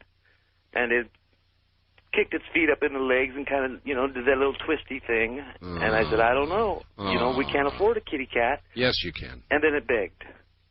It begged. Begged? Its eyes was just begging. It begged? Yes, it begged. So I said, okay, I'll talk to Mommy in the morning and we'll see. So it jumped up and started to explore the house. Of course. Went into the back room. Yes. A couple of minutes later, I went in there and looked at, see what it was up to. It had gotten up on my 3-year-old daughter's bed, Jean Marie, and it was stretched out longer than a baseball bat. Aww. Right next to her. So, again, the heartstrings are being tugged. Jean Marie eventually woke up, and she's all, look, Daddy, and it's just the gentlest thing is playing paws with her and not extending its claws at all, but we can't afford a kitty cat. I already have 3, so don't talk to me. No. How about listeners? Any listener that sends a quarter will receive a picture of her and Jean Marie. I know what I'm getting myself into. No, that's a racket. No. No, it's not. I swear. I'll send you a picture of them first. Send a quarter. What are you talking about? Because we can't afford a kitty cat. We've got 2 kids. Well, maybe somebody out there would be willing to adopt it. Okay, but the alternative is going to be the Humane Society. Oh, no. The gas chamber. No. The little kitty electric chair. No. No. Don't. That's a racket. Anybody who sends a quarter will be given. That's terrible, sir. You lay out this story, and then you try to solicit a quarter for a photograph of this little waif of a cat and your daughter? It's disgusting. It's absolutely disgusting. You're going to do that on national radio? Man, now I've heard it all. First time caller line, you're on the air. Hey, Art. Hello. Mike from New Orleans. How you doing? All right. Would you send a quarter to get a photograph of that cat? That's outrageous. Oh, man. Nerve of some people. Listen, to quickly change the subject, I wanted to ask you about the Urantia books.